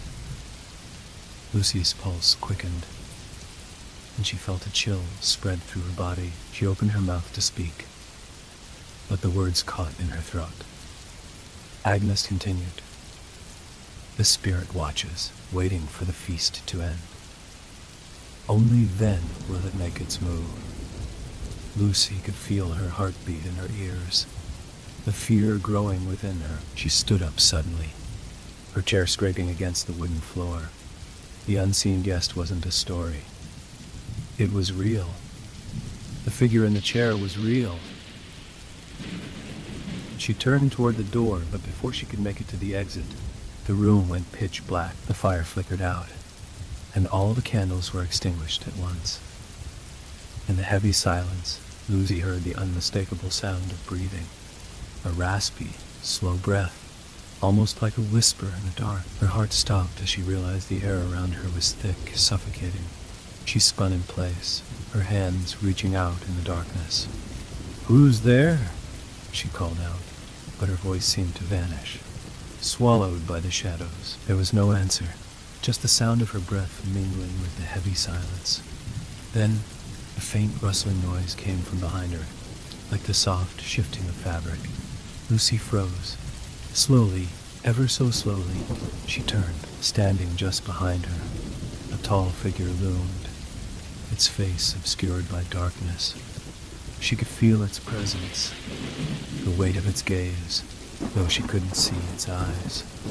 The figure didn't move. It just stood there, breathing, waiting. A low voice broke the silence, a voice that was both ancient and unfamiliar. "It's time." The figure's hand reached out, its fingers cold and pale. Lucy screamed and stumbled backward, but before she could run, the room suddenly flooded with light. The candles reignited, the fire crackled back to life, and the figure was gone. Everyone in the room was staring at her, their faces confused, as if nothing had happened. "Lucy?" Agnes asked, her voice softer now. "What's wrong?" But Lucy couldn't answer. She couldn't speak. Her chest was tight with fear, her breath shallow. She turned to the chair, the one that had once been empty. It was now occupied again, but there was no figure. It was just a chair waiting. She had seen the unseen guest. It had chosen her, and she would never forget the cold, steady breath that had filled the dark room, waiting for its next move. Story 19. Deep in the woods, far beyond the usual trails, there was a path that no one dared to walk. It was whispered about in the nearby village, a place where the trees grew so dense, the light barely filtered through. The path had once been well traveled, a shortcut for those who had urgent business, but something had changed. No one could say when it happened, but the path seemed to stretch on forever, leading to a place that didn't feel right. People who had ventured too far down it were never seen again, and those who had turned back spoke of strange sounds, shadowy figures, and an overpowering sense of being watched. One autumn evening, a young man named Thomas, weary from the long journey he had taken through the woods, found himself at the edge of the pass. He had heard the rumors, but was too tired to care. His goal was simple: to reach the distant town where his grandmother lived. He knew the village was just beyond the woods, but it was too late to turn back now. The sun had already dipped below the horizon, and the fading light barely illuminated the twisted trees ahead. Taking a deep breath, he set foot onto the path, brushing aside the creeping vines and underbrush as he walked deeper into the forest. At first, it seemed like any other path. The crunch of fallen leaves beneath his boots, the occasional hoot of an owl, and the rustle of the wind through the branches gave him a sense of normalcy. But as he walked, the sounds began to shift. It wasn't the forest anymore. The air felt colder, thicker, and with each step, the trees seemed to grow closer, their gnarled branches reaching toward him like hands. Thomas pulled his jacket tighter, ignoring the rising unease in his chest. He had heard stories of people getting lost in the woods, but he wasn't one to believe in ghost stories or folklore. The village wasn't far off, he reassured himself. Just a few more miles, and he'd be safe. But after what seemed like hours, he realized something was wrong. The path had not changed. The trees had not thinned, as he had expected. He looked back, the trail behind him was gone. Instead, there was only an impenetrable wall of shadows. He strained his eyes, searching for any familiar landmarks, but everything appeared unfamiliar and distorted. He turned forward again, his heart beginning to race. Something was off, but he couldn't put his finger on it. The air had grown heavy, thick with the scent of damp earth and decay. The silence was overwhelming, broken only by the occasional snap of a twig underfoot. His steps quickened as his anxiety grew, and that's when he heard it, a faint whisper, so soft it could have been the wind, but then it came again, clearer this time, closer. Leave, before it's too late. His breath hitched in his throat. Who else could be here? He had seen no one on the path since entering the woods. The whisper came again, as though it was speaking directly into his ear. His eyes darted around, his pulse thudding in his ears. But the woods were empty. The path ahead stretched longer than he remembered. The trees now towering above him like blackened giants, their branches twisting into grotesque shapes. A shiver ran down his spine. He had to leave. He turned back, hoping to retrace his steps, but the path was still gone. A jagged line of stone, slick with moss, replaced it, and the whisper grew louder. You shouldn't have come. Thomas rose. The voice wasn't just a whisper anymore. It had taken on a guttural quality, a sinister tone that chilled him to the bone. He whipped around, his breath coming in short gasps, but the woods were silent once more. His eyes scanned the twisted trees, his mind racing for an explanation, but all he saw were shadows, stretching and contorting in unnatural ways. He wasn't alone. The rustling behind him caught his attention, and before he could react, a figure emerged from the dark. It was tall and possibly so, its body cloaked in shadows that seemed to melt into the surroundings. Thomas stumbled backward, unable to tear his gaze away from the thing before him. It had no face, only an empty, hollow void where its features should have been. The figure moved without sound, its form twisting in ways that defied nature, drawing closer to him. "Run!"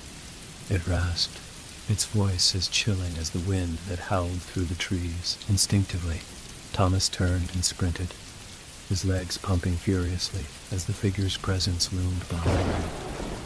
His heart thudded in his chest, the sound deafening as he raced through the labyrinth of trees. But no matter how fast he ran, the path never seemed to end. The woods stretched on endlessly, and the figure remained a breath away from him, its whispers filling his mind, growing louder with each step. "Turn around. You can't escape." The darkness closed in, suffocating him, and just as he felt the figure's icy touch on his shoulder, Thomas screamed. Suddenly, the world stopped.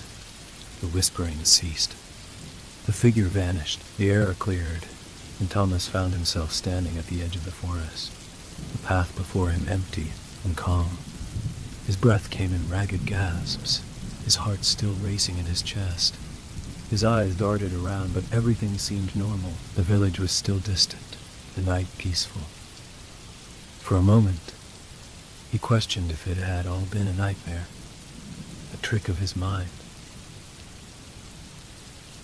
But as he glanced down at his hands, he saw them trembling uncontrollably. Something had happened on that path, something that couldn't be explained away. He turned and looked back at the woods.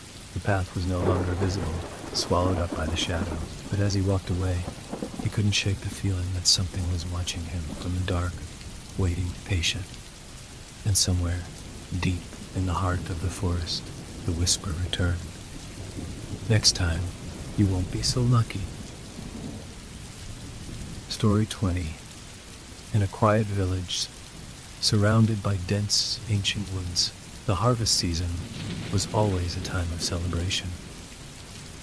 The villagers would gather in the town square, sharing food, music, and stories of times long past. But beneath the cheer, there was a tradition few ever spoke of, one that had been passed down through generations of whispers, something that had been kept hidden, veiled in superstition. Each year, when the harvest moon rose high in the sky, a sacrifice was made to ensure the bounty of the land. No one ever questioned it, and the children, too young to understand, grew up believing it was simply part of life. The elders, though, knew the truth, and they feared the day when the sacrifice would no longer be enough. This year, a young man named Samuel had returned to the village. He had left as a boy, seeking a world beyond the village borders, but now he was back, eager to reconnect with his roots. He hadn't paid much attention to the old stories as a child. It seemed like nothing more than bedtime tales, meant to keep the children in line. But when the harvest moon began to rise, he could feel something in the air, an unease that made the hair on the back of his neck stand up. As the full moon rose, a strange stillness descended upon the village. The festivities had taken on an odd tone, the laughter a little too forced, the music a little too loud. Samuel noticed that the children were kept indoors, and the older folk had started casting nervous glances toward the woods. Curiosity tugged at him, but he didn't yet understand why it made him feel uneasy. The village square cleared as the night grew darker, and Samuel wandered toward the edge of the forest, drawn by an inexplicable pull. He had heard murmurs of the old traditions, but he had never really taken them seriously. But tonight, there was something different in the air, something he couldn't place. He entered the woods and walked for what felt like hours, until the path began to narrow, the trees closing in around him. Then, he saw it. In the center of a small clearing, an altar made of rough-hewn stone stood under the full moon's light. It was adorned with strange carvings, symbols he didn't recognize, and it was surrounded by a ring of candles. Standing before the altar was a figure draped in a dark cloak, its face hidden in shadow. Samuel froze, his heart pounding in his chest. The figure raised a hand, and the wind seemed to shift, carrying with it a faint whisper. "It's time." The voice was low, guttural, and filled with a sense of finality. As the figure turned toward him, Samuel stepped backward, his mind racing. The words echoed in his mind, the stories his grandmother had told him as a child. The sacrifice, the harvest. He had never truly believed in them. But standing here now, in the presence of the altar, he couldn't deny the dread that washed over him. The figure moved closer, and Samuel's fear turned to confusion. The face beneath the hood was not that of a person, but something else, a twisted, contorted thing that seemed to shift in the shadows. Its eyes gleamed with a sickly yellow glow, and its mouth opened, revealing rows of sharp, jagged teeth. Samuel wanted to scream, to run, but his feet were rooted to the ground. The figure raised its arm and gestured to the forest around them. The trees groaned as though they were alive, their branches twisting and reaching toward the clearing. Then, from the shadows, figures began to emerge. Tall, gaunt shapes that seemed to blend with the night. They moved silently, their eyes empty, their faces twisted in grotesque smiles. The village elders. Samuel recognized them now. But they were different. The hunger in their eyes was unmistakable. They were no longer human. "You returned just in time," the figure in the cloak said, its voice like gravel being ground underfoot. "The harvest must be complete. The village will thrive as it always does, and you will take your place among us." Samuel's pulse raced. He tried to speak, but no words came. The figures gathered around him, their hands reaching for him, their cold fingers brushing against his skin. "No," Samuel cried, his voice breaking through the silence. He pushed against the creatures, trying to escape, but their grip was unyielding. The figure in the cloak stepped forward, its grin widening. "The land has claimed its due," it whispered, its voice like a low hum in his ear. "And now, so will you." The ground beneath him shifted, the earth breaking open, revealing a dark, gaping hole. that seemed to stretch into infinity. The figures raised their arms, chanting in a language he didn't understand, their voices blending together in a haunting melody. Samuel's vision blurred, and he could feel his strength waning. His body trembled, his heart racing, as the darkness crept closer. The last thing he saw was the harvest moon, shining down on the ritual. As the earth swallowed him whole, the villagers would never speak of what happened that night. But every year, as the harvest moon rose, the old traditions would continue.